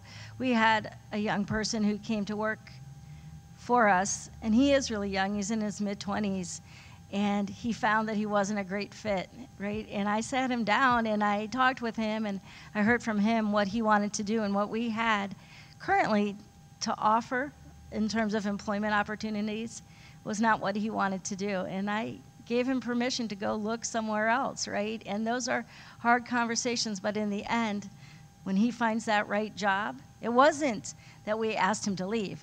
I just said, if this is really not where your passion is, let's figure out some places you can apply that really is gonna, you know, excite you every day about going to work. And so sometimes, you know, there'll be someone who comes down the road that maybe had a similar experience to him, and they end up then at Access Ohio. But I think part of attracting good people is also just people knowing that the organization is going to work with them to find a good fit for them. I would say, yeah, we're struggling with independently licensed people. We need more of those. And if you're more like me, I'm an LCDC too, so I didn't get real far. I lived in other states and came back, and I wasn't going to start all over. But let us know when you're doing a resume. Let us know if you don't have your CDCA yet, but you're getting it, because when we get 40 applicants in the mail, we're not going to call you and say, so are you working on your CDCA, even though you have your 2-year degree? Let us know, because if we know that that's going to be a few months down the road, we might go ahead and hire you. So don't be afraid to put those kinds of things on your resume. And I know everyone tells you to keep your resume really short. I tend to look at 2- or 3-page resumes, no problem. And I know my daughter's 23 and applying for jobs and trying to keep her short, but I'd rather know, because I might be kind of on the fence with interviewing you, but if I see, oh, you've worked with kids before, you did this at your church or whatever, that's great. So that might be just a little bit more to get your foot in the door. And let us know, even in your resume or cover letter, are you willing to do different things? And when we interview people, we ask them, is there an area that you don't want to do? And that's okay to say, too, that there might be a certain population that you don't want to work with. We'd rather know that, because we can't all be good at everything, right? So just be upfront, because there are so many things that you can do. And again, I would go back to the prevention thing too. If you like teaching in front of people, you love working with kids, it is a fun job. And our prevention specialists at the Recovery Center, some of them have been there for almost 20 years, fresh out of college, and they love what they do still. So keep that option in mind too. And what I did was I worked with I would go back and forth kind of between treatment and prevention, because you kind of can get bogged down and feel like all kids have problems or whatever, and then you go into the schools and you see all these healthy kids. So that's one of those self-care things too, but don't be afraid to try different things. There are so many options in our field. Let us know what you're willing to do, and be open to some different ideas, okay? But I do think that if you can plan to work your way up a little bit in licensure, that just makes you even more qualified to do different things. Well, great. Thank you so much for all the answers. Unfortunately, that's all the time we have for the panel right now. So I encourage students out there, if you have additional questions, to talk to our panelists during the break, or if you see them around. So please do that. And thank you for the panelists for a great talk.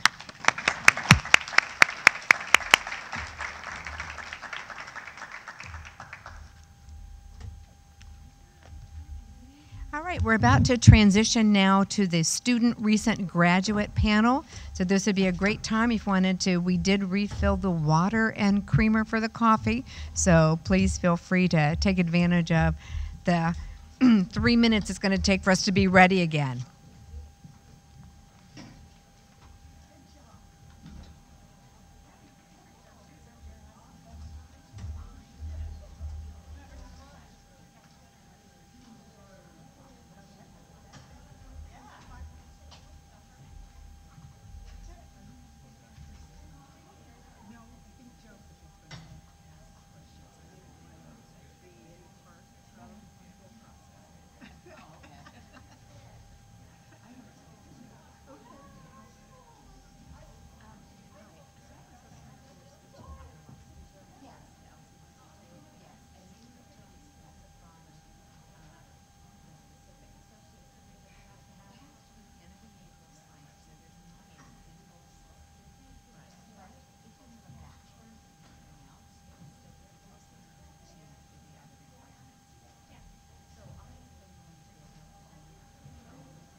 That's okay.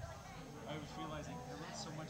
Am I gonna be able to find my thoughts in the middle pages? Probably not. I bolded the keyword. Brilliant. Brilliant. Let's see. Well done. That I picked up from John. He has to do this stuff like Yeah. And the first one. yeah. Actually, last September for this forum, I spoke, but I went to a panel. So Last September, I was on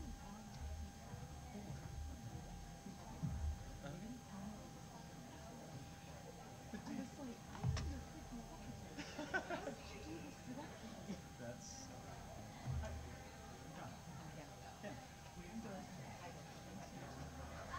it's incredible.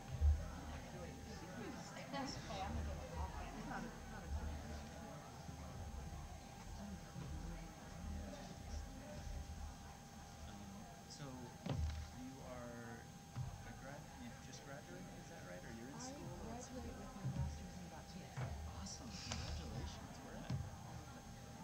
University of Are you, so you're in Akron doing this? No, Or are you, I'm at their Cleveland campus.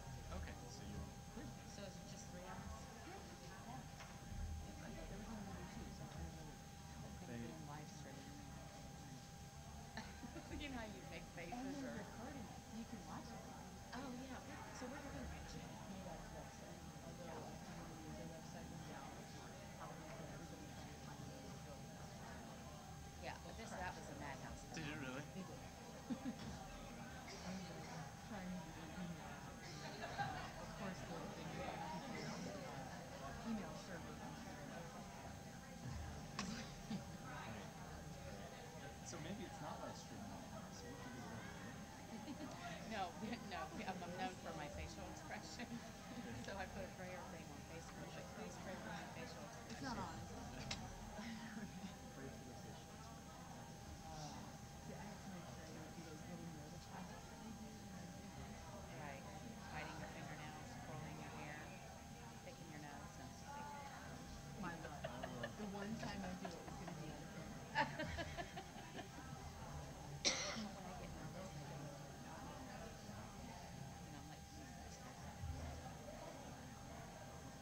So go to NAADAC website. I thought it would be on the Ohio Christian. I'm not sure. I know it will be on there. NAADAC.org. Yeah, the one And I'll try to find it was, and post it. Oh, you were here too last year? On the panel? there wasn't a panel. There was, I gave like a little 10-minute talk. And I went back to watch it and I started and I was like, nope, I'm not gonna watch that. I'll let people tell me what they did. It's tough I rewatching try not yourself. to. When I was in Japan, I appeared on TV all the time. And I would never watch it. First of all, I'm nervous when I speak in Japanese. And I just You know. speak in Japanese? I just know if I watched it, I would freak out when my country and I spoke that way on TV. So I just, there's no reason why. Alright, let me get on my... Why were you in Japan? It was as far from my parents as I could get. Yeah, it is far if they are in the States. I turned 18, I got a one-way ticket. I'm out of here. You have no drinking age, you don't card. We're good. It's far from And my you parents. knew- I only know what I want them to know. And you knew Japanese going in, or did you learn any of it? I learned while I was there. I was there for 6 years. 6 Are you years? serious? What age? Like from 18 to 29. And I was there during the first year. Oh wow. It took me 2 months after that to get back. This guy did tell me. Yeah. Wow. That's wild. So what did you do? Did you study when you were over there? I got my bachelor's from Cool. I discovered that you get into the university to have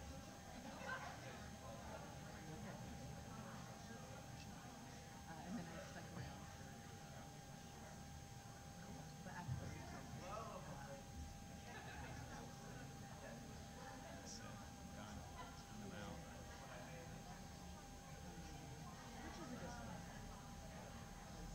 And so then back here, and you started your master's shortly after that, or? Oh God, no. No? I got a long route.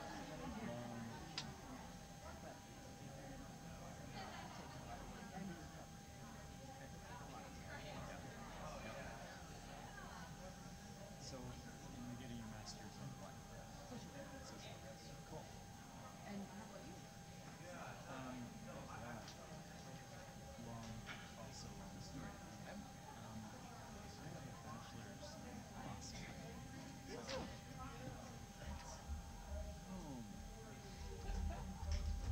Wow, that's bizarre. We are about to get started, so if folks can come back in the room, and that would be wonderful.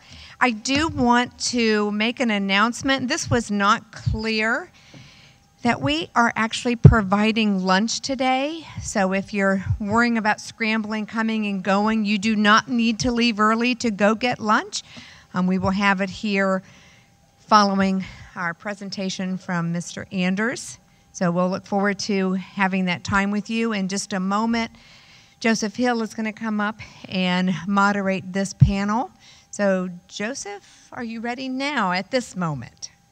Good. Okay. This is the moment that Joseph is coming up to moderate the panel of recent graduates of both associate, baccalaureate, and master's degree programs.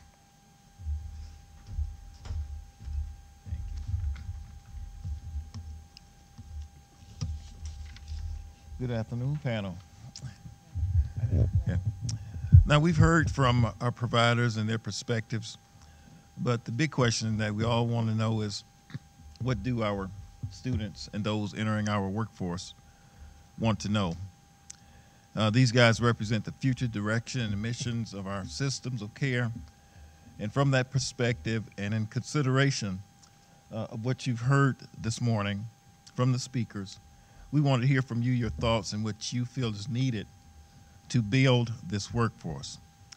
That being said, can you, starting here, briefly identify yourselves, your educational level, and why you are interested in this field? Hello. My name is Dorothy Hilaire. I am currently finishing up my master's in social work program at the University of Akron. I graduate in about 2 weeks. I have my bachelor's degree from Sophia University in Tokyo, Japan, and I got my bachelor's in comparative cultures, religions, and philosophies. I learned pretty quick that that doesn't really have a career path. What do you do with a philosophy degree? So when I came back to the United States, I entered a certificate program at Skagit Valley Community College and fell in love with the addictions field. From there, I started working in chemical dependency in Western Washington, and I realized that where Washington State and where a lot of states were going was to require a master's degree in the process of professionalizing our field, because we've had experts in addiction for probably over 100 years, and right now we're not quite getting the recognition that we deserve as professionals in the counseling field. So I started looking at master's degrees programs. When I saw the University of Akron's program, again, I fell in love with this. Not only do I finish my master's degree with less than $20,000 in debt, it also has one of the most comprehensive addiction programs in the country when it comes to a master's in social work. I've also been able to do both semesters, or both years of my master's program in addictions field placements, and they're very strong field placements. I was at the Cleveland Clinic in their detoxification program, and I also was at the Hitchcock Center for Women in women's trauma-informed residential treatment. And the ability to do that was extremely valuable, and I think really prepared me for working in the field in the future. Is that good? That's good. Thanks. My name is John Nash, and I currently work at an agency here in Columbus called the Woods at Parkside, and I represent the associate's degree program here. I went through the Advanced Addiction Studies program at Columbus State. I actually came in with a bachelor's degree in philosophy also, and career path for philosophy. I always say there's no philosophy corporations that you can go to and knock on the door and hand a resume that, you know, they give you a retirement package. No, that doesn't happen with philosophy. I've had many, many random jobs in my life. It's been a long, winding path, and you know, I feel like I fell in love with this field when I began to be interested in the idea of social justice in our community. And so here is one way that philosophy has really helped me out is I'm interested in these questions, justice type of questions. And so I started reading, I started investigating this idea of what is the war on drugs? How is this affecting our community? And recognizing we're getting this all wrong. We're not doing this right. And so the more I became interested in that, the more I began investigating sort of addiction treatment theories. And the more I learned about addiction treatment, I started reading memoirs of people who struggle with addiction. And I recognized I actually have a lot in common with these people. We're human beings. You know, we are people who are afflicted in maybe different ways, but we all have pain. And so, you know, I decided over the course of a long period of time, I think I want to get into counseling. I ended up in Diane Fidelibus's office saying, Diane, I want to be a counselor. And she said, why don't you just try our Advanced Addiction Studies program? I said, no, I want to get a master's. She said, just try it out. Just a year. You'll be in the field in a year. So I said, okay. And I went through the program here at Columbus State, and now I'm working in the field. Thanks. Thank you. Good morning, afternoon. My name is Kimberly Flynn. I would like to start off with thanking Ms. Tarp for inviting me to speak on the panel today. I attend Ohio Christian University, be done with my bachelor's degree by the end of the year for chemical dependency. I think it's really ironic that Ms. Tarp asked me to speak on April 24th. Today I celebrate 12 years of sobriety, consistent sobriety. So I am so grateful to be here. I just feel like it's such an honor and a privilege to be able to come to an addiction event or mental health event and speak about my experience with education and my history. So, you know, there was a time in my life when I really did not feel that I would ever be able to attend school. I didn't do well in school growing up. My mother was incarcerated most of my childhood, and I had a lot of responsibility taking care of my sister and brother growing up. And so my focus was on taking care of my family. My mother had an addiction problem. So, you know, when I think about some of the things that were said this morning, one term that stood out to me was cultural humility, because I've been exposed to many cultures in my life that benefit me as a counselor, and just having, you know, I feel like I have an addiction counselor, mental health, I mean, the whole gamut heart. You know, it's just who I am. It's not a field that I'm in. It's not a career that I'm pursuing. It's who I am. And so, you know, the other term that I heard was if you go to work, or if you love what you do, then you never really work a day of your life. And that really stood out to me because that's how I feel most of the time. There are days when I'm like, I can't do this anymore. I don't want to hear about this anymore. But so I'm just really grateful to be here. I currently am unemployed, but at the same time, I just signed a contract with Salvation Army to do speaking engagements on human trafficking. I go into the Ohio Reformatory for Women and teach classes on human trafficking and addiction. And I've been offered some employment through different agencies, but I'm kind of in this place where I feel like I just don't want to take a job to have a job. I want to do what I'd love to do, and like the lady said. And so I was the program director for a reentry program called Rachel's House for 5 years that I had went through and became a volunteer and graduated from. And then I went on to work for Integrated Services for Behavioral Health, and I just left there in March. And I share all that to say that there's times that you know, I haven't felt like I should be a counselor in this field or mental health, because it's been a part of my life, all my life, and my family as a child growing up. But at the same time, what better of a person, you know, to help people that understand different backgrounds and different cultures.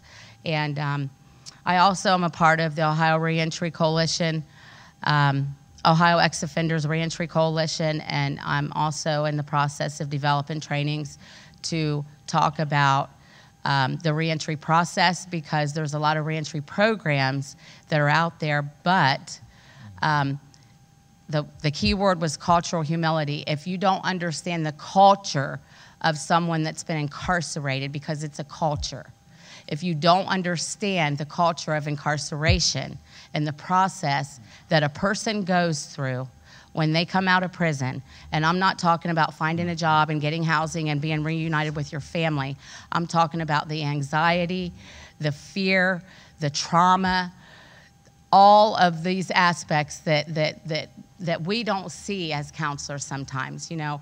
And I come from experience. I spent most of my adult life incarcerated from the age of 23 till I was 37. In and out of prison, in and out of treatment centers. I was always the group aide for the counselors. I have so much experience with, and on so many levels. And then when I worked for a reentry program and I understood not only my journey, but seeing myself through someone else, there's parts of the reentry process that are missing if we're helping people in the reentry field. And it's not that everyone's doing anything wrong, but when you've lived it and you know the process and you understand all the ins and outs of what it feels like to start your entire life over, it's like moving to a new country. And you don't know the language, and you don't understand, and you don't know who to reach out to and how to reach out, and who wants to help and who really don't want to help. And people reject you constantly because of that. And you know, a person that's been incarcerated, they're not just a convicted felon. They're not just someone that's a criminal. Because before that ever occurred in their life, they have a story that led to that. I have a story that led to all the things that I experienced in my life, you know. And today I put a post on Facebook, addiction, the spiritual warfare that goes on when you are stuck in addiction. And as counselors, we can you know, come up with programs and help people and listen and be a part of their life. And then we have all these boundaries in place that prevent us from really having a relationship with people. You know, and sometimes people want that intimate relationship with you. They don't want all these barriers in the way that we can't really help people. And I understand we have to have boundaries, but, you know, I woke up just so grateful this morning because I remembered how terrifying and, you know, how I was just tortured on the inside. And you cry out and you cry out and you cry out and you ask, God, please help me. I don't want to live like this. I don't want to be in this lifestyle. I don't want to feel like this no more.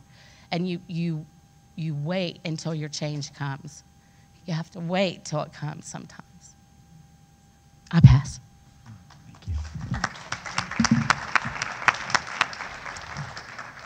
Let's sticking with the cultural humility theme. When you look at organizations that you're going to consider for employment, what are some of the things that you look for in your employer? We talked about what do providers look for in employees, but what is it that you look for when you look for an employment opportunity? Especially when talking about, I think, cultural humility, and I completely agree. Having had a background that is rather diverse, when I walk into an agency, what I like to see is diverse counselors. The agency that I did my last field with, Hitchcock Center for Women, has offered me a job. And one of the things I love best about them is they have several counselors that have had very diverse experiences, that come from very diverse backgrounds, that come from very different places, but who are there to help and support each other and to kind of make up for each other's lack of experience, say, with a certain population. So we have counselors that are in recovery. We have counselors that aren't. We have counselors that have higher educational background. We have counselors that don't necessarily have a higher education, but who do have years of experience working with a particular population. You know, I myself am in recovery, and one of the difficult things that I have to navigate is where my recovery program ends and where my treatment experiences begin, because they're not the same thing. And so I do also like that I'd be working for an agency in which we have a lot of counselors in recovery, but walking in, you wouldn't necessarily know that. They don't, you know, necessarily speak to the clients as if they were a sponsor.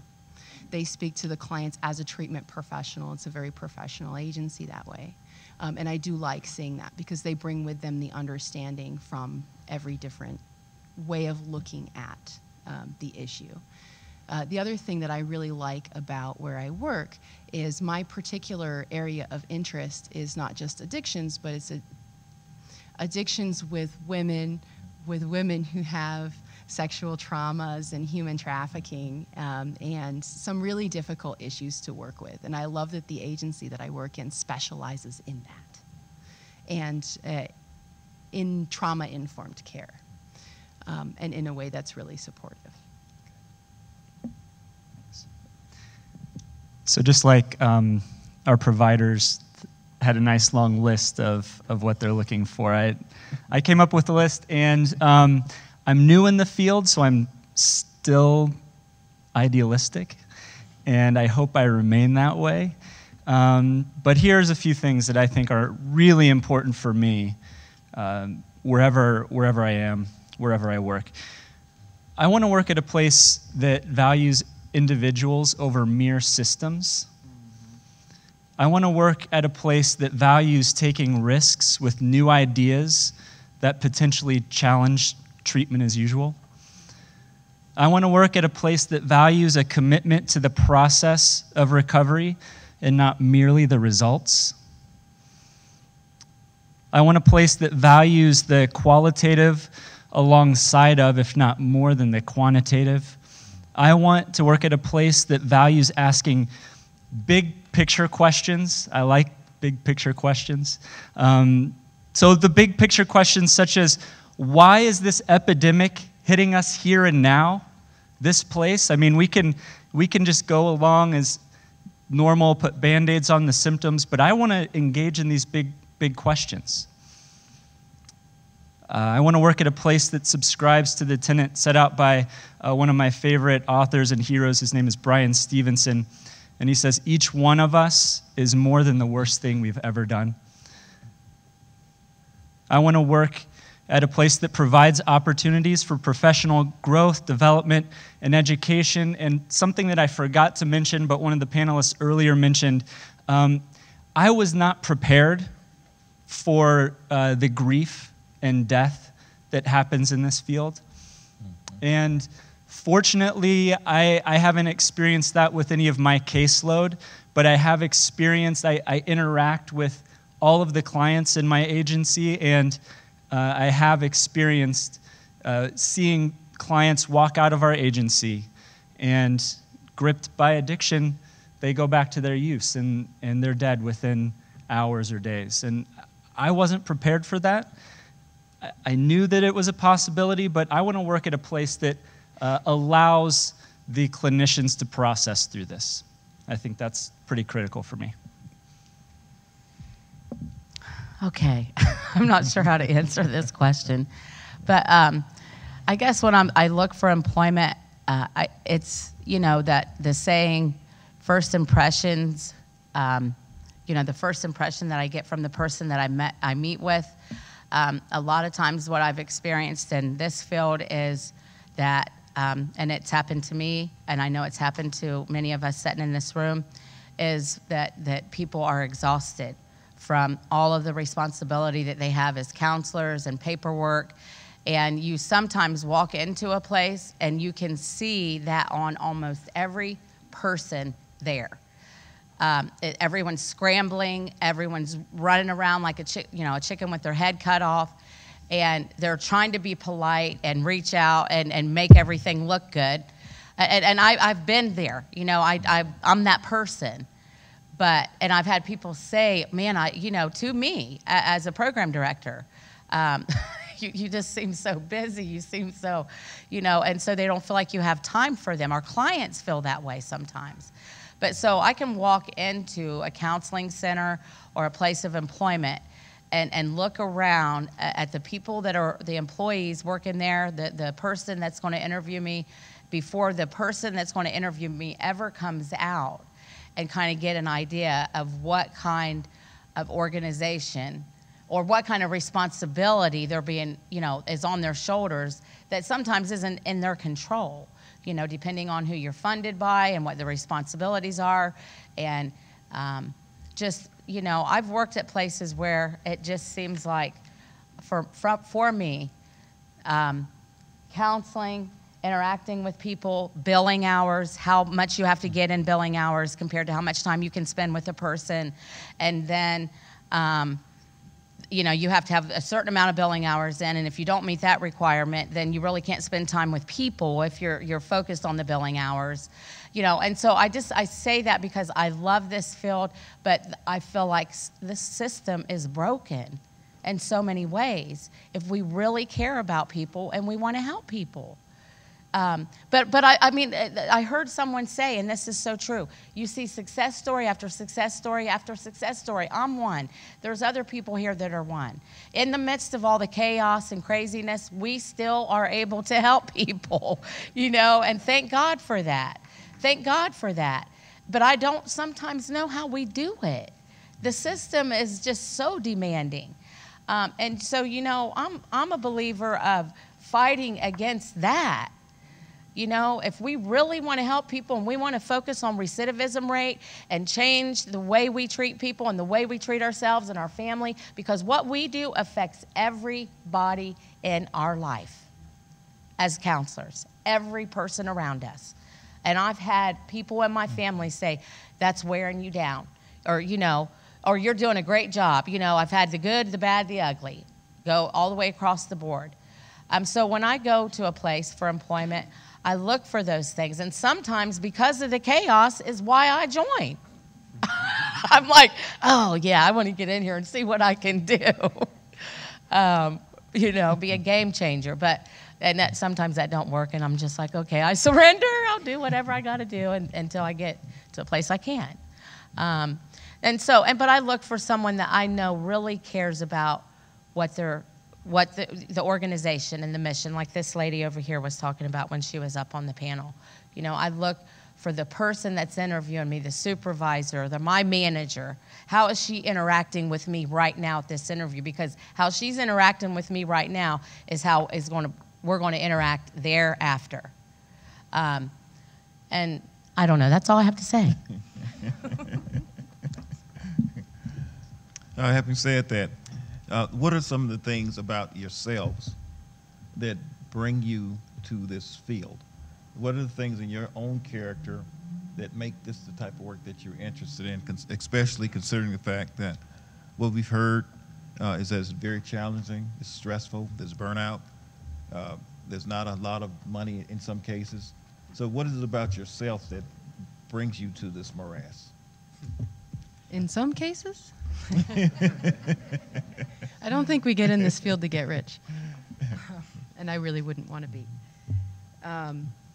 Like I shared, I am in recovery, and that's kind of how I got introduced to it. But I didn't walk into the field walk in thinking, I'm going to be an addictions counselor because I'm in recovery. I think that I have learned in my background through the recovery process that hope is extremely important. And for me, as a counselor, as a person in the field, when it comes to making decisions going forward, it's always through the lens of hope. And that's a very strong feeling with me, and I think that's what keeps me going on every day, no matter what the grind is. The other thing is I do share that whole macro view of things as in I want to make a big systemic change in a slightly different way. I serve on the board at the Ohio Association of Addictions Counselors, which is the state affiliate of NAADAC. I have a lot of passion for this because, in my opinion, if we want to have a workforce that is competent, if we want to have a workforce that is motivated and engaged, then we need, as a professional association, as professionals that are in the field, to engage with students who want to go into the field and to show them that there is more work to be done, that you have something to offer. You have something incredibly valuable to offer, not just to our clients, but to each other. And that keeps me passionate because I love people. I love my clients, I love my coworkers, I love my fellows in the field, I love my mentors. I think I am in a wonderful, unique position where I get to take advantage of a lot of different mentors in my life. I am, as Cynthia had mentioned before, one of the Minority Fellows scholars, and I did receive a scholarship through NAADAC that helped me pay for my last year of my master's degree. Part of that reason why University of Akron is such a good program was that it paid for the whole last year. It was really incredible. But the other piece that really went with it was the training potential. And I have, Cynthia is actually my mentor through the program. And I have access to professionals in the field that can kind of point me in the right direction. And I think one thing about me is I have a tendency toward asking for help. So when I was deciding on which master's program to go into, I actually interviewed professionals in the field who had been to different programs. I asked them, where can I go where I have the maximum flexibility? Where can I go where I will gain the maximum amount of competency? Where will I go that's going to be reasonably priced? Because I'm not going to make $1 million a year in this field. It's not going to happen. And that's okay. I don't want to be rich. But having access to these people and the ability to ask for help to get good supervision, I'm also in a position where I have some really incredible supervisors whose door is always open and they're very interested in my professional development. The other thing about me is I really love writing programs. An unfortunate hobby of mine. So at my field placement, I am rewriting their trauma-informed care curriculum based off of a lot of information that SAMHSA has out, a lot of other curriculums that are trauma-informed, and writing the program evaluation component for that. It is a unique opportunity that my field has allowed me to do, and they're very interested in me growing as a professional in doing that. And I think that with a little bit of initiative, it's not unattainable. Doing big things, doing great things, really being engaged in the treatment process, not just with clients, but with the agency. Thanks. I remember being taught in one of the classes at Columbus State here in the Addiction Studies program, it's okay to say, I don't know. I don't really know. But what I will say is, I remember the first time for one of the assignments we had in the program, you have to visit different recovery groups. And the first AA meeting that I went into was the first time I've ever been to an AA meeting. So I was nervous, felt awkward, didn't know what was going to happen. I'd seen a lot of TV shows with AA meetings, so I thought maybe this is how it works. But when I sat down and I heard people started talking, for some reason, I thought, these are my people. This is where I'm supposed to be. And I don't know why, but I felt like I belonged. I felt like these are the people that I love, that I want to spend my time with. And I mentioned earlier that I've worked a lot of different jobs. My career path has been winding, and I've always, every step of the way, I felt like, okay, I can land in this job. I can land in this career, whatever random thing it was at the time. And that's okay. But I was never really satisfied. I never really felt like this is me. And for whatever reason, I feel like this is me. I feel like when I get to sit across the table from one of my clients, or when I get to sit in a group, or even in a lecture hall and doing psychoeducation with my clients, I'll often think I'll have out-of-body experiences thinking, 2 years ago, I would have never thought that I would be doing something like this. Is this really me? But it is me. And it's because I think because I love people. I think it's because something has, for whatever reason, I've learned that people are more than their worst mistake. I think that for whatever reason, I've been able to cut through that stigma that I've probably held for most of my life. And once you're able to cut through these things, and once you're able to see human beings as they are, as having worth and value in and of themselves, then it's really not that hard to take the next step to be present with them. So, I don't know. Thank you.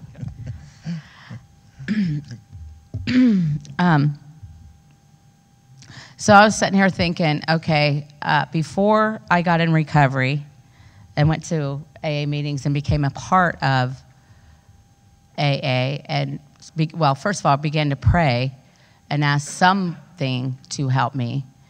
I was selfish, self-centered, and self-absorbed. So about me, I really can't take the credit because I am a hot mess without the God of my understanding, and I don't want to do nothing to help anybody. But deep down inside, I've always been a people watcher.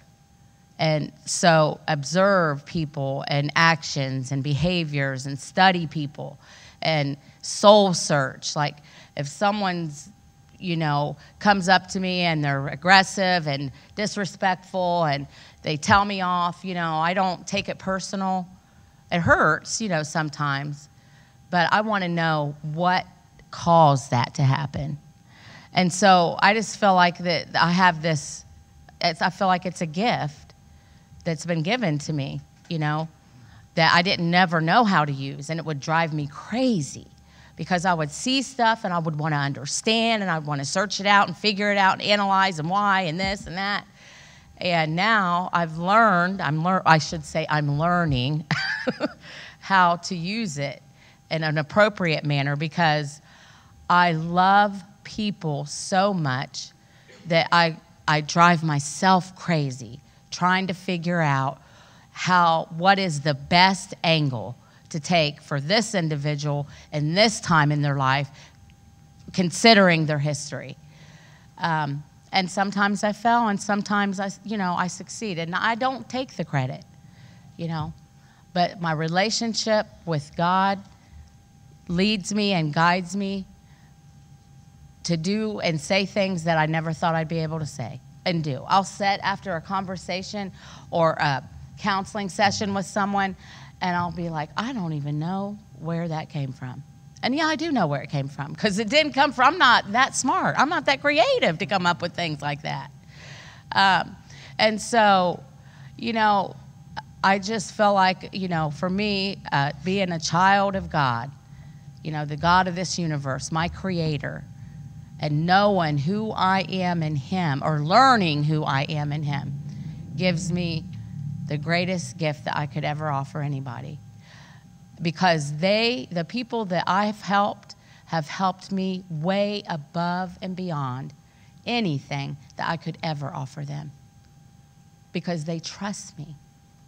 They trust me. People open up their life to me. Their whole intimate life to me. Who am I? And, you know, as counselors, people come in and we ask questions and we do our you know, assessments, and we drill into their life. And we want, you know, to know and learn how to help them. And so are we willing to let somebody drill into our life and answer all those questions we ask people? Because if we can't do it, then we shouldn't be doing it. And so I believe in sharing my life with people. And sometimes I don't do it the right way. You know, maybe I crossed the boundary because I told them a little bit more detail than I should have. But sometimes I've been told at the one place I worked at, if it's therapeutic, do it. And I feel like it's always therapeutic. Not always, but most of the time.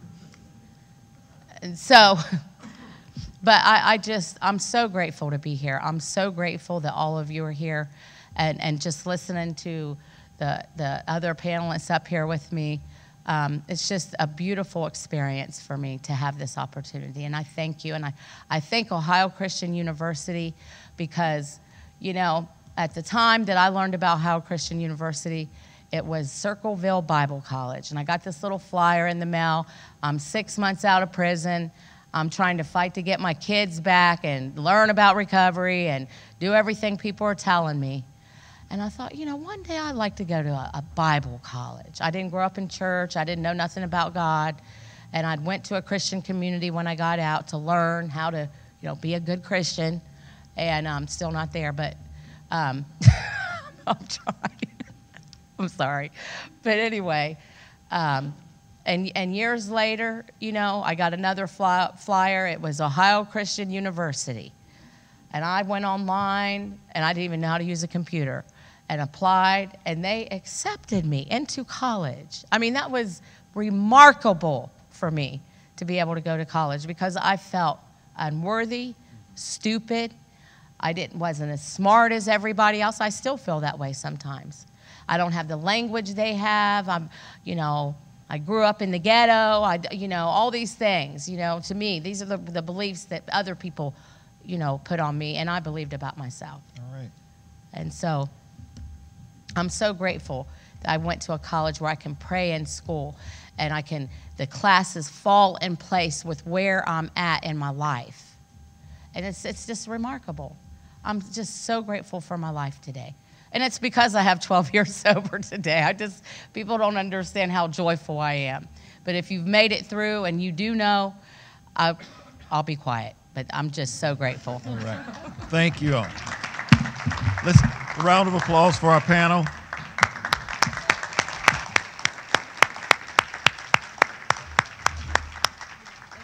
All right. Thank you. Diane? Okay. Thank you. Thank you. Thank you, Joseph, and thank you, wonderful panel members that were here today. There is a piece of business that I need to do, and it has to do with the CE application. You have an attendance verification form that you received when you came in if you are receiving CEUs. So if you're going to be applying, using these for counselor, social worker, chemical dependency hours, there are, in fact, verification codes that each of our presentations had. So I will go through it once, and then I will be available over here after lunch for anyone that doesn't get it, because I don't want to take our time away from our next presenter. So the very first session, the greeting and opening remarks, the verification code is 6703050. And if anyone has a question about how to do this later, I will be over here to the stage to help you. The Creating Transformative Behavioral Care Workforce from NAADAC, that code is 6703125.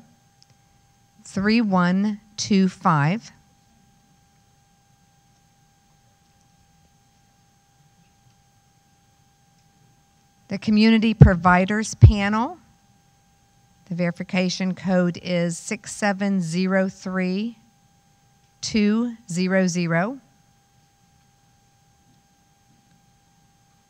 The Student Panel, 6703275. So I anticipate having lots of visitors over to my table during lunch to help clarify and make sure that you have your document filled out correctly. I won't mind that a bit. So it is now my honor to introduce Tony Anders as our next speaker.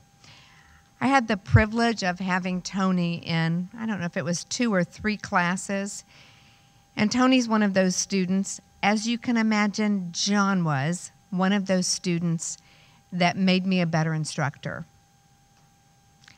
Asking the questions, expecting a much deeper conversation about why we were teaching or why we were doing what we were doing.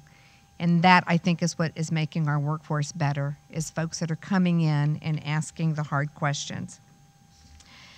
Tony currently works at one of our local medication assistance treatment providers called Helping People Recover, and they were very gracious to let him come today during a full day of work where he should be there. He has his LCDC-3, and Tony has also served as one of our site supervisors for students that we have, that we are training, that we want to be with people like Tony. And trust me, when we as educators are trying to pair our students up with clinicians out in the field, we are being more and more careful about the kind of individual that our students are being paired with to learn from and be mentored. And Tony is someone that I am very proud to have a part of this day. Tony Anders, please come on up.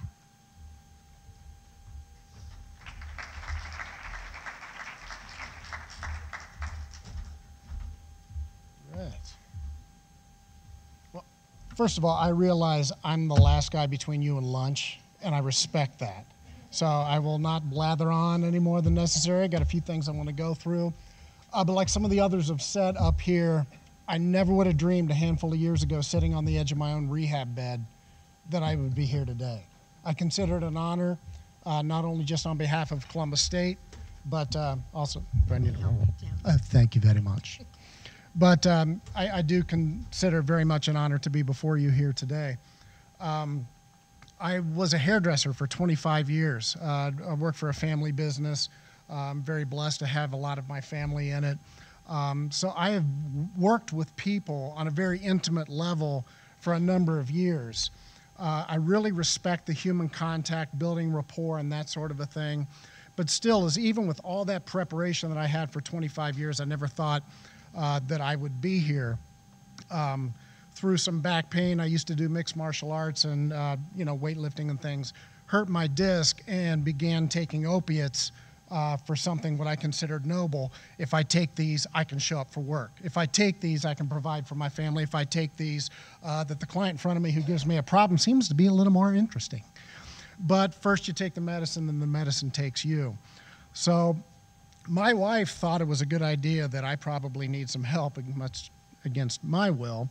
But she made an appointment for me, and I'm from the graduating class of Shepherd Hill from fall 2009. And my wife originally, she approached me and she was going to send me away for a 3-day evaluation for 56 days.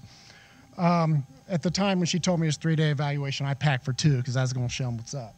I got this, get the certificate and go home and then be sober. And when I was sitting there, when they told me that the average program was about like 10 weeks long, and then from there, as you didn't know if you were going to go for other behavioral health care, inpatient, I remember looking over at her, she's sobbing in the chair. I was like, do you think you could have scrolled down to the next web page before you have your husband committed? But at that point, I decided I had dealt with this enough, and most things I could usually figure out in life, but addiction was something that I recognized that it was a little bit stronger than I was. So after that, as I was sitting there, I made the decision one day when I was sitting on the edge of my bed in Shepherd Hill and looking out the window feeling sorry for myself because they would not allow me to go home for Thanksgiving. I thought you got out when you wanted to. And it was like, no, that's AMA. So I was kind of, having a hard time. And finally, but I had earned enough time after 2 weeks, you could get a phone call. So I remember talking to my wife, and, I talked to my daughter at the time, who was about like 10 years old, and my son was 4. And she said, I want you to get on the phone and talk to your son because he misses you. And I said, I don't want to. I'm in rehab, feeling bad about myself. And she said, he thinks you're in heaven. Get your ass on the phone. That was the day I made the decision. I was never going to go back there again, God willing. And I was never going to put myself in that type of harm's way if I could help it. That's when all of a sudden I realized, for one, humility struck me like a thunderbolt. And that I also needed help. It was okay and it was empowering to ask for help. There's no greater sign of strength than to say, I can't do this by myself. So I decided at that point not only to participate, but to observe a lot of what was going on. I really started to kind of connect with the people and how they did things, not so much of in the past. When I was in school, it's like, you give me the test, I'm going to study for the test, I'm going to pass the test next. Whereas I thought that if I don't want to come back here again under these circumstances, that I better learn this stuff. And for the 25 years that I was in here, I was a motivator, I was an educator, educational director, and I realized too that just having a positive mental attitude was not going to get me out of the grips of what I was dealing with. And that also was something that was interesting because I kind of, I don't want to say manipulated, but it did, them to let me out on December 31st. I'm like, I'm going to get them to let me out on the #1 party day of the year. And they did, because I did well. And I realized, though, that when they let me out, I got home, that manipulation that got me in trouble in the first place was still there. That's when all of a sudden stuff had to start getting serious. I remember that night, I started logging on, and I would go through, looking for anything that I could do. I spent every day for I don't know how many months after that at the library reading self-help, psychology. I went and I trained to become a life coach. I got certification as a holistic health practitioner, neuro-linguistic programming, got an online bachelor of holistic theology. I was like, give it to me. Anything that I could to be able to help myself, to never try to go back to that hole that I was in before. So anyways, at that point too, as I needed some ongoing care, and after I realized that, the change had to take place, is they introduced me to 12-step while I was in rehab, which again, as the gentleman alludes, I'd never sat through one before. And it was kind of funny. There was a lady behind me and she was telling her story. They don't tell you your first day in treatment that, you just kind of, like they say, take the cut now you're going to put it in your mouth. Because I turned around and started talking, oh my gosh, I was so sorry. And then they're all looking at me weird because I had to learn the protocols of the meetings, because I just stand around talking like this. Oh my God, I'm sorry that happened to you. And they're kind of like, dude, sit down. So I realized there was a rhythm to it. There's different types of meetings, that they're all a recipe of the individuals that are in a group, which is a dynamic thing. So if you don't like tonight, come back tomorrow. You might see a different group of people, different stories to tell. But that's when I kind of got into 12-step, and I eventually down the road became a sponsor, and I had a handful of people that I was dealing with and using some of the skills that I was acquiring along the way. That's when I was kind of into that sponsor role or the peer role. Well, I really enjoyed recovery, but I found out that I was still hungry for more because I kind of had this little, ball of recovery. I had my Shepherd Hill stuff, and then I had the 12-step, but I was like, is there more? And I've always kind of been that to ask the questions, what else? What else can I do? And so I wanted to look into becoming a recovery coach. I figured, take me to the next level. You got to have it to give it. I looked into what's called CCAR. It's the Connecticut Community for Addiction Recovery. If you've never heard of it, if you're ever interested in recovery coaching, they do a phenomenal job. I went and spent a week in Connecticut. It was really, really 12-hour days, very immersive. I met some really great people, also stayed after for their Train the Trainer program. I loaned my books to Diane, so, at some point we were hoping Ohio would start doing something like that as well, because I think it's very valuable to where those who do want to get into the helping professions, that you can start 12-step, peer-to-peer. Your experience is valuable. Then you can get into coaching, some degree of training, and that's what I did. Is I started a group called The Bridge. Some of you from the local recovery community may know a man named Art Haymural. God rest his soul, he passed a few years ago. But I heard that he was looking for something as a compliment to the 12-step he had in the church when he was at All Shepherds Lutheran Church. And I showed up one day. He was a great, it was like sitting down talking to Grandpa where you know you were getting your wisdom from a divine place. And at the end I strolled up and I humbly said, as you know, my name's Tony Anders and I'm in recovery. But I heard that you maybe look for somebody to work with people. He goes, what days you free? And it was like, you want my credit? He goes, no, I appreciate your passion. You showed up. I got a good gut sense that you're here for the right reasons. So he allowed me a room every Monday night to where I started a group called The Bridge. Like sometimes we are the bridge. You help people get over things, and sometimes you need a bridge. Sometimes you need the help too for what I considered alcoholics. I didn't care what you had. Didn't have to be alcohol. I mean, it was for people to have a place to come in and connect. And it was very successful. But as I was doing that too, my passion was still rising. And I also had a blog at the time that I did, and it was called The Artisan of the Human Spirit. And I would write from different kind of insights that I would gain and some humor. But during that phase, I remember I was at one of my son's baseball games, which I go to. I coached him for years, and I was sitting down, and a good friend of mine, she's got her master's in counseling, and one of the other parents came up, and they started talking the jargon like, well, what do you do? I work at such and such an agency, and I've got an MA and a BR and a QM and a 3M. And I was like, I can help people, and I make a killer PB and J, but other than that, I don't have any alphabet soup after my name. So that was at the part that I realized it was probably time for me to go to school. I wanted to do this. This became my calling. It wasn't a job. I felt that each time I was kind of being drugged towards this. I always loved in the 25 years of doing hair, hearing people's stories, but this I could go home without having hair on me at night. And this was what was interesting. So doing this, I remember it was like about the summer of 2011 that's when Columbus State came across my radar. And I drove down here, and it was like cool, and it was high energy, and it was fun. You walk through the little arch, and there's even a guy making hot dogs, and it was really fun. And I walk up, and then I go, no, I'm too old, I'm too dumb, I'm too stupid, I'm too broken. I go home, and maybe a month or two would go by. And then I go, darn it, if you want to be what you're going to be and you want to do what you're going to do, you're going to have to get the credentials. You're going to have to go to school. And I go, all right, got to practice what I preach. Take a bite of my own pie. I'm going to get down there. And I go down again. And, no, I'm too old. I'm too dumb. I'm too this. And I kept going home, and my wife's like, what happened to school? I was like, I just can't do it. And I go back to work. And finally, I just figured I'm going to ready, fire, aim. I went down, signed up, pushed the button, and thought, holy crap, what have I got myself into?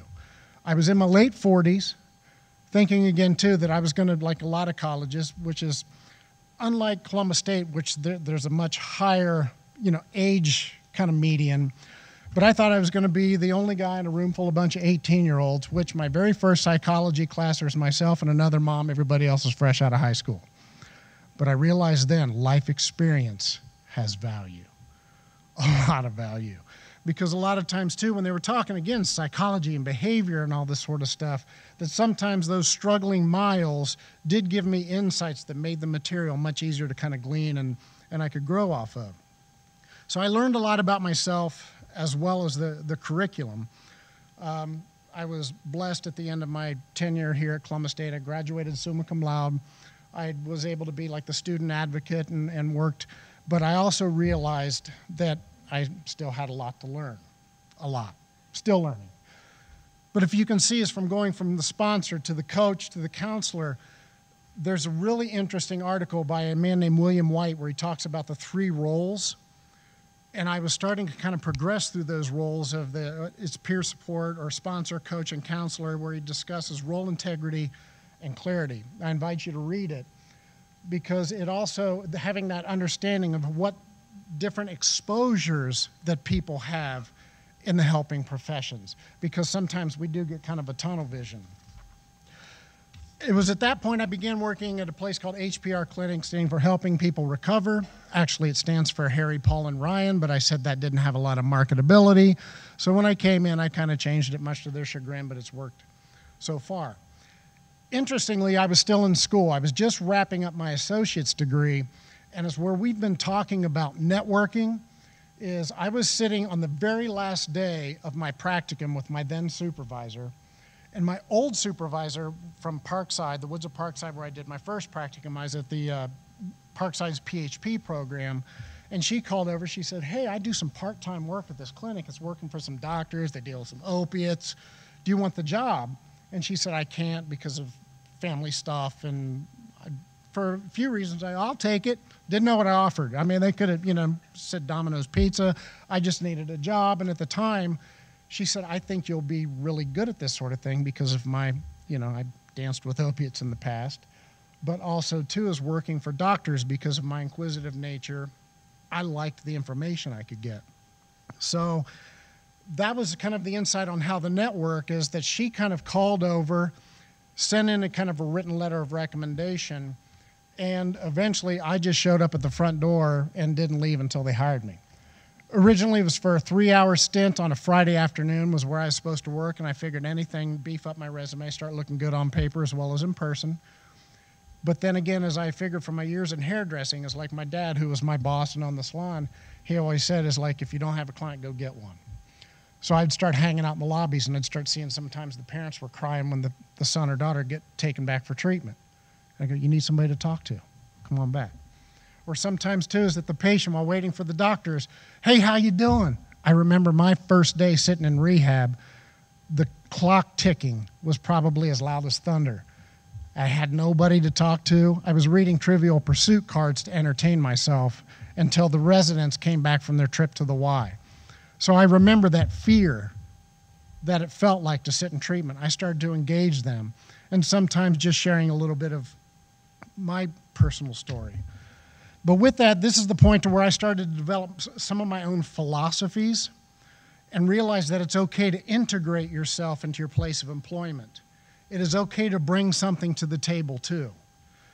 And this is the point, because I work in basically medication-assisted treatment, that I was in an abstinence-based program. I was in a 12-step-based program. It was, they took everything away from me.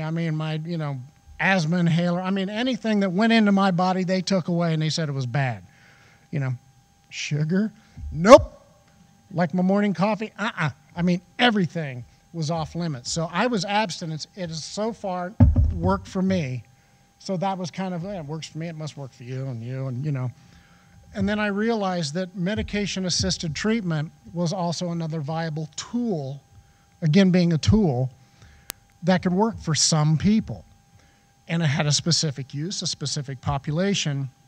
And so that way, as I could believe in both of them, depending on the individual sitting before me.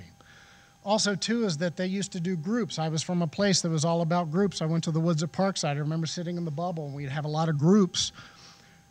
And you can tell who's been to Parkside. I started doing one-on-one, because at the time, not having a lot of people, I figured if I had you privately, we could get to the meat of the matter quicker. There's no embarrassment. If I say this in front of you, you'll giggle, or you go, yeah, but I've done that twice as bad. And so I started working on trying to polish my skills in engagement. Also, too, is in that harm reduction is not just like, well, up here you're getting arrested and you're having withdrawal symptoms, let's bring you to here. That what I developed for myself is what I consider progressive harm reduction with an eventual goal of abstinence of that which harms you. And that can work in a lot of facets of life. It is progressive, it's dynamic, it is not just you're here bad, here okay. That I started to work on that philosophy and what works for me. And that once people start seeing, well, if I can get off heroin, maybe I can start to address the cocaine problem. It's not like, well, I've done heroin, the coke's okay. Is they can start to look at other things using those same skills of self-empowerment, reaching out for resources, introspect. And then I get people now, all of a sudden, their diet. Maybe how I treat myself, how I treat my kids, maybe taking care of myself, progressive harm reduction in broad facets of their life. I work off of what I call the wellness wheel, which deals with physical, different pieces of a pie. It's physical. It's not just, okay, stop doing drugs, life get great. It's not that. It's working on the physical, the emotional, mental, social, spiritual. Another is the contribution, what you contribute to your family, society, or education, occupation, environment, and experience, that it's dynamic. It is a constant state of like exploration and restoration. It is not necessarily doing the same thing over and over and just hoping that things kind of hold together. Is that I always tell people too, if you go, okay, you got another day of sobriety, it's not like check that off in the morning and I'm good. Is that what else can you go through? Where else can you make improvements? And sometimes it is okay if you just look around and it's like, life's pretty darn good. Celebrate it. Because that is one thing we also lose in addiction, the ability to catch the world doing something right. I also realized the assets of my own history, that I didn't just have to, yes, I was an addict, but we don't talk about that. That one thing, a quote that I loved, and I'm kind of paraphrasing from Anne Lamott, that there is no greater or more succinct sermon than the words "me too." And if you think about it, divorce, abuse, drugs, trauma, job loss, the ability to be able to connect with somebody on a human experience, but as was alluded to, therapeutic disclosure. That again too is that you have to, is this taking the patient forward? Is it planting the seeds of change? Or is it just because I had to get it off my chest and I want you to cry with me for a minute? That's not necessarily going to look good in your notes. And that's where I work with what I would say is rapport, respect, and relatability. And relatability is that you can plug in and meet somebody where they are. So again, too, is it still has to have the professional lens that we run things through. And so that way we can provide personalized treatment for better outcomes. It has to be dynamic. You have to be willing to grow. You have to be willing to learn and be progressive. It's where I've also learned the importance of, through my training in the past, what am I going to use this for? Psychology comes back. Sociology, spirituality, and in that form, some people go spiritual. I don't go to church, that's out. No, to me, as I say, it starts with connection. We can grow it from there. Cultural competence, as was alluded to, as well as the humility factor, but also just kind of understanding or being open to being open. Also, social policy. What's going on? What's causing people to act? What's causing people to react? Pharmacology. So there's a lot of things too. Community awareness. Those are the things that we keep compiling and being able to grow, so that way is we can be the best helpers that we can.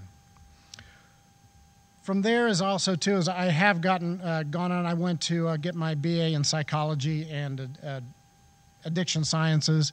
So I've also kind of, as I've gone through these different roles to try to build, but kind of build and branch rather than just kind of keeping this all linear.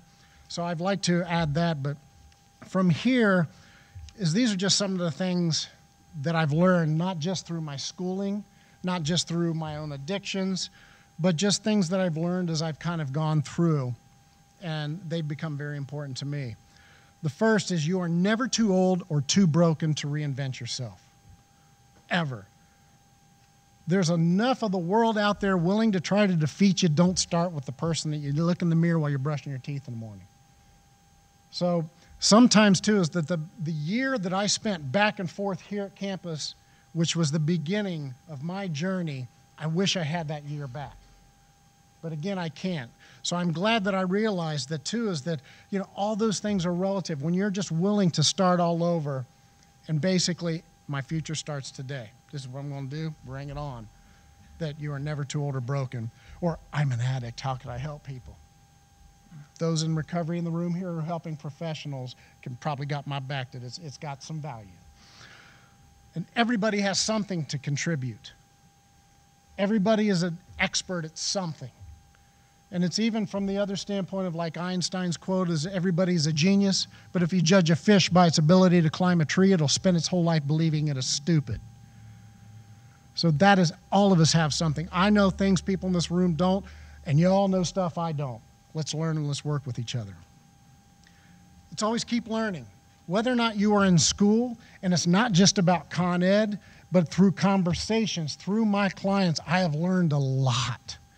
I've learned a lot about different things of what it's like to be in different areas of life, but I always believe firmly that when you're green, you grow, when you're ripe, you rot. So it's again, too, is always keep growing, always keep growing. And not, again, just not in academics. Also, too, is never to underestimate your impact as a counselor or a human service worker. Because again, our worth as the human service worker, just because we've kind of jokingly alluded to that there's not a lot of multimillionaires in our field, but then again too is that the wealth that we can judge ourselves by is not by the coins in our pocket, but what's going on in here. We are often a nudge of the rudder. If you're like on a boat on a lake and you nudge the rudder by an inch, over a long enough period of time, you're on a whole different part of the lake. So again, too, even if we're a nudge of the rudder, we do have impact on the outcomes. I also learned a lot about how to help myself through assisting others. We've got to have it to give it. You can't drink from an empty well. And again, too, is that just comes down to some of the tenets that I did learn in the 12-step is to keep it, we must give it away. And again, too, is to be compassionate. We all have something. I spent a lot of my life as like comparing out. Well, I've got problems, but I'm not as bad as that guy, so I guess I'm cool.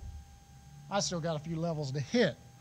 But we all have something. Just because my path may have taken me through addiction and recovery, somebody else may have something going on. We've all got a story. We've all got something. And sometimes, too, is when you look at people like Robin Williams and go, oh, my gosh, he was so funny, I couldn't tell. We don't know what's behind the clown nose. And also, you can believe in more than one thing. And I remember at one point, too, as I was working with this community group for kids and how to give them better outcomes and working in the community and what can we do, creating ball clubs and parks. And there was a person there working from a local treatment facility. And they came over because I'd mentioned something just through my training as an addiction counselor, blah, blah, blah. And they asked me to speak. And I said, sure, I love to speak, as you can tell. I don't mind talking, especially if it'll save somebody's life. And they go, okay, let me get your name and your number. You don't believe in that Suboxone BS, do you? I said, well, it just happened to work in medication-assisted treatment program. And after that, it was like never heard from them again. Again, it's a tool. I would rather have as many tools in my tool belt to be able to fix what's broken. Because again, too, is everybody in this room will have a different need, even if we were all on the same drug. So again, we can believe in more than one. And it was through that placement that my one supervisor said, you ought to go here. I'm an abstinence person. And she said, go try it. And I humbly listened to her. And here I am 4 years later, still at the same place. And again, addiction has no type. Because again, too, is depending on what your zip code is, what's on the hood ornament of your car, what your W-2 says, addiction has no type. Human service needs have no type. It has no color, it has no zip code, it has no age.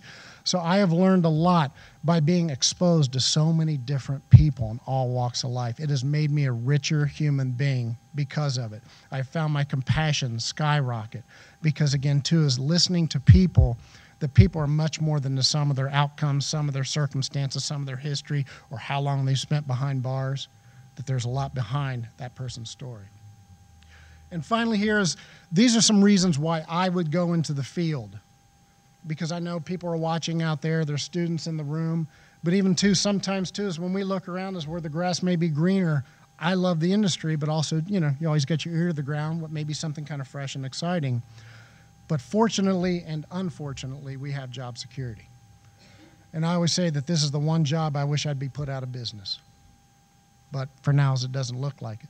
So again, too, is we do have job security. It is growing, but what we focus on is what we see. As what was also alluded to, like my father said, how can you do that with people dying? I said, I look in the eyes of the person sitting in front of me. I don't look at the obits. We get sucker punched with them on a frequent basis. So-and-so's not coming in today because they're never coming back. But then again, too, is I am there every day for the person sitting in front of me, thinking I may be giving some kid their mama back, some mama their kid back, some spouse back. So again, too, is that I will fight to get my wholehearted attention in that moment. Because the next point, we can be a lighthouse in someone else's storms. We're the beacon. They got to navigate the rocks.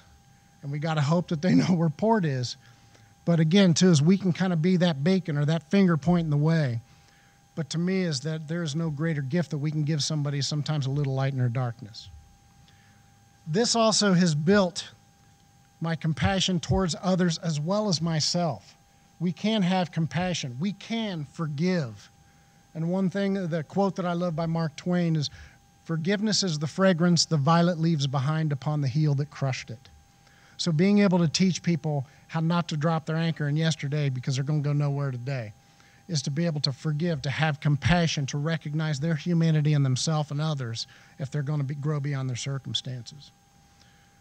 And then again, too, is raising your community awareness. People in this field know stuff a lot of other people don't. Where can you get a meal? Where can you get a blanket? Where can you get some medicine? Where can your kids get educated? Where can you move?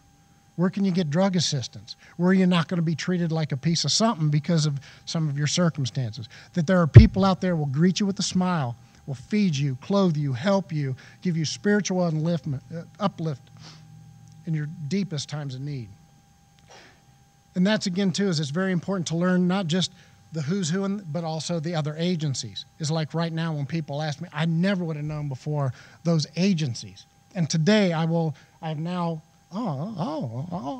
okay. I've got more. So when I go back to help somebody, that I've just expanded myself as well as my career.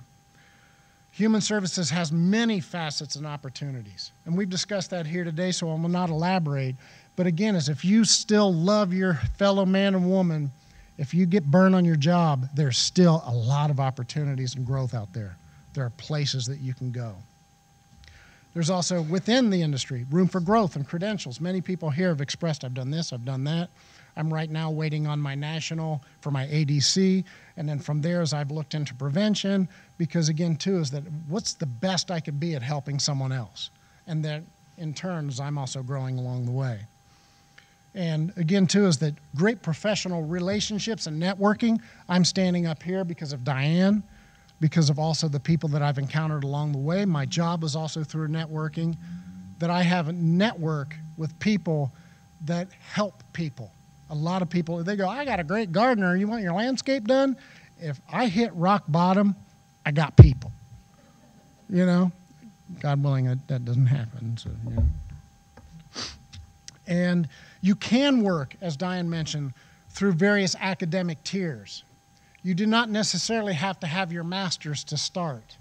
You can gain work experience. You can start off even through, you know, the sponsor and through the coaching. And so there are multiple tiers that you can get into this profession to get a taste, to get direction, to start to plug in, to get real-world experience, that you can get that early on in this field. And then from there, as you can grow, you can build your resume, you can build your W-2, but it is really, really awesome that you can kind of plug in early on in this field. And then one of the things, too, that why I would get in this field is just even recently I was working with a gentleman who's polysubstance problems. But with that, he also had many, many mental health issues. And through coming in, as he was just basically thrown aside because he had his challenges. And again, too, is even within our own hallways, seeing people kind of, you know, doing the dodge thing, where I always look at kind of challenge accepted. But bringing him back and being able to listen and to work with him and giving some referrals and plugging in and giving options and try this. A few months later, he just came in, just last session, he said, it's because you saved my life. And I said, no, you did the work. Again, I might have, you know, kind of pointed, but he said, no, you never gave up on me. And also, I'm getting married here in a couple months. The woman who was going to basically leave me, I would have killed myself if she would have left. He said, we're getting married. We're working on it because she's come into the fold too. But hearing you saved my life, you helped. My kids have changed. Thank you. That's greater than any check I've ever received. It's greater than any title I've ever received. And I've had some decent checks in the past. And I've had some decent titles in the past. But then again, too, is with that, I'm definitely wealthy. So at this point, I invite everybody, whether or not students, somebody getting in the field or somebody already in the field, is one thing I learned early on is go beyond your title, go beyond your credentials. I say create your own mission statement. You should have a mission. Credentials, I say create your own mission statement. You should have a mission statement. Because when people ask me what I do is even though, you know, I'm an addiction counselor, you know, this such and such credential. But I said that I have a mission statement, and for me and what I do is I reduce human suffering by helping people realize their true potential. That's what I do. I can do that as a baseball coach. I can do that as a father. So that way, as wherever I am true to that core, but it really resonates and really guides me as a navigator within this field. So basically from here is I invite you all to think about what it is you do or what you're going to do and create your own mission statement. So anyways, I do thank you all for allowing me to come up here. I think I've ended just 45 seconds shy of on time. So, and thanks so much.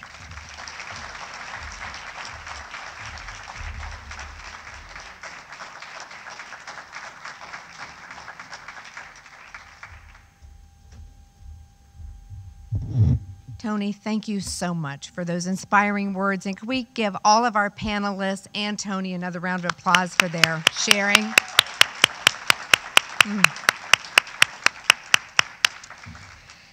All right, so I would like to now give you the number of this particular session. Maybe you found that sheet of paper now. 670-3350.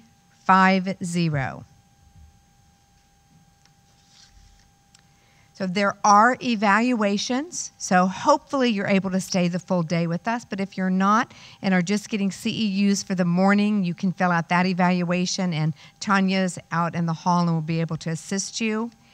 We do have lunch in a couple of moments, but I encourage you to, before you grab your lunch, take time to visit all the exhibitors. I believe that we have 28 agencies now that includes both employers, potential employers, and other institutions of higher education for where folks can get their degrees, and really hope that you will spend some time talking with them.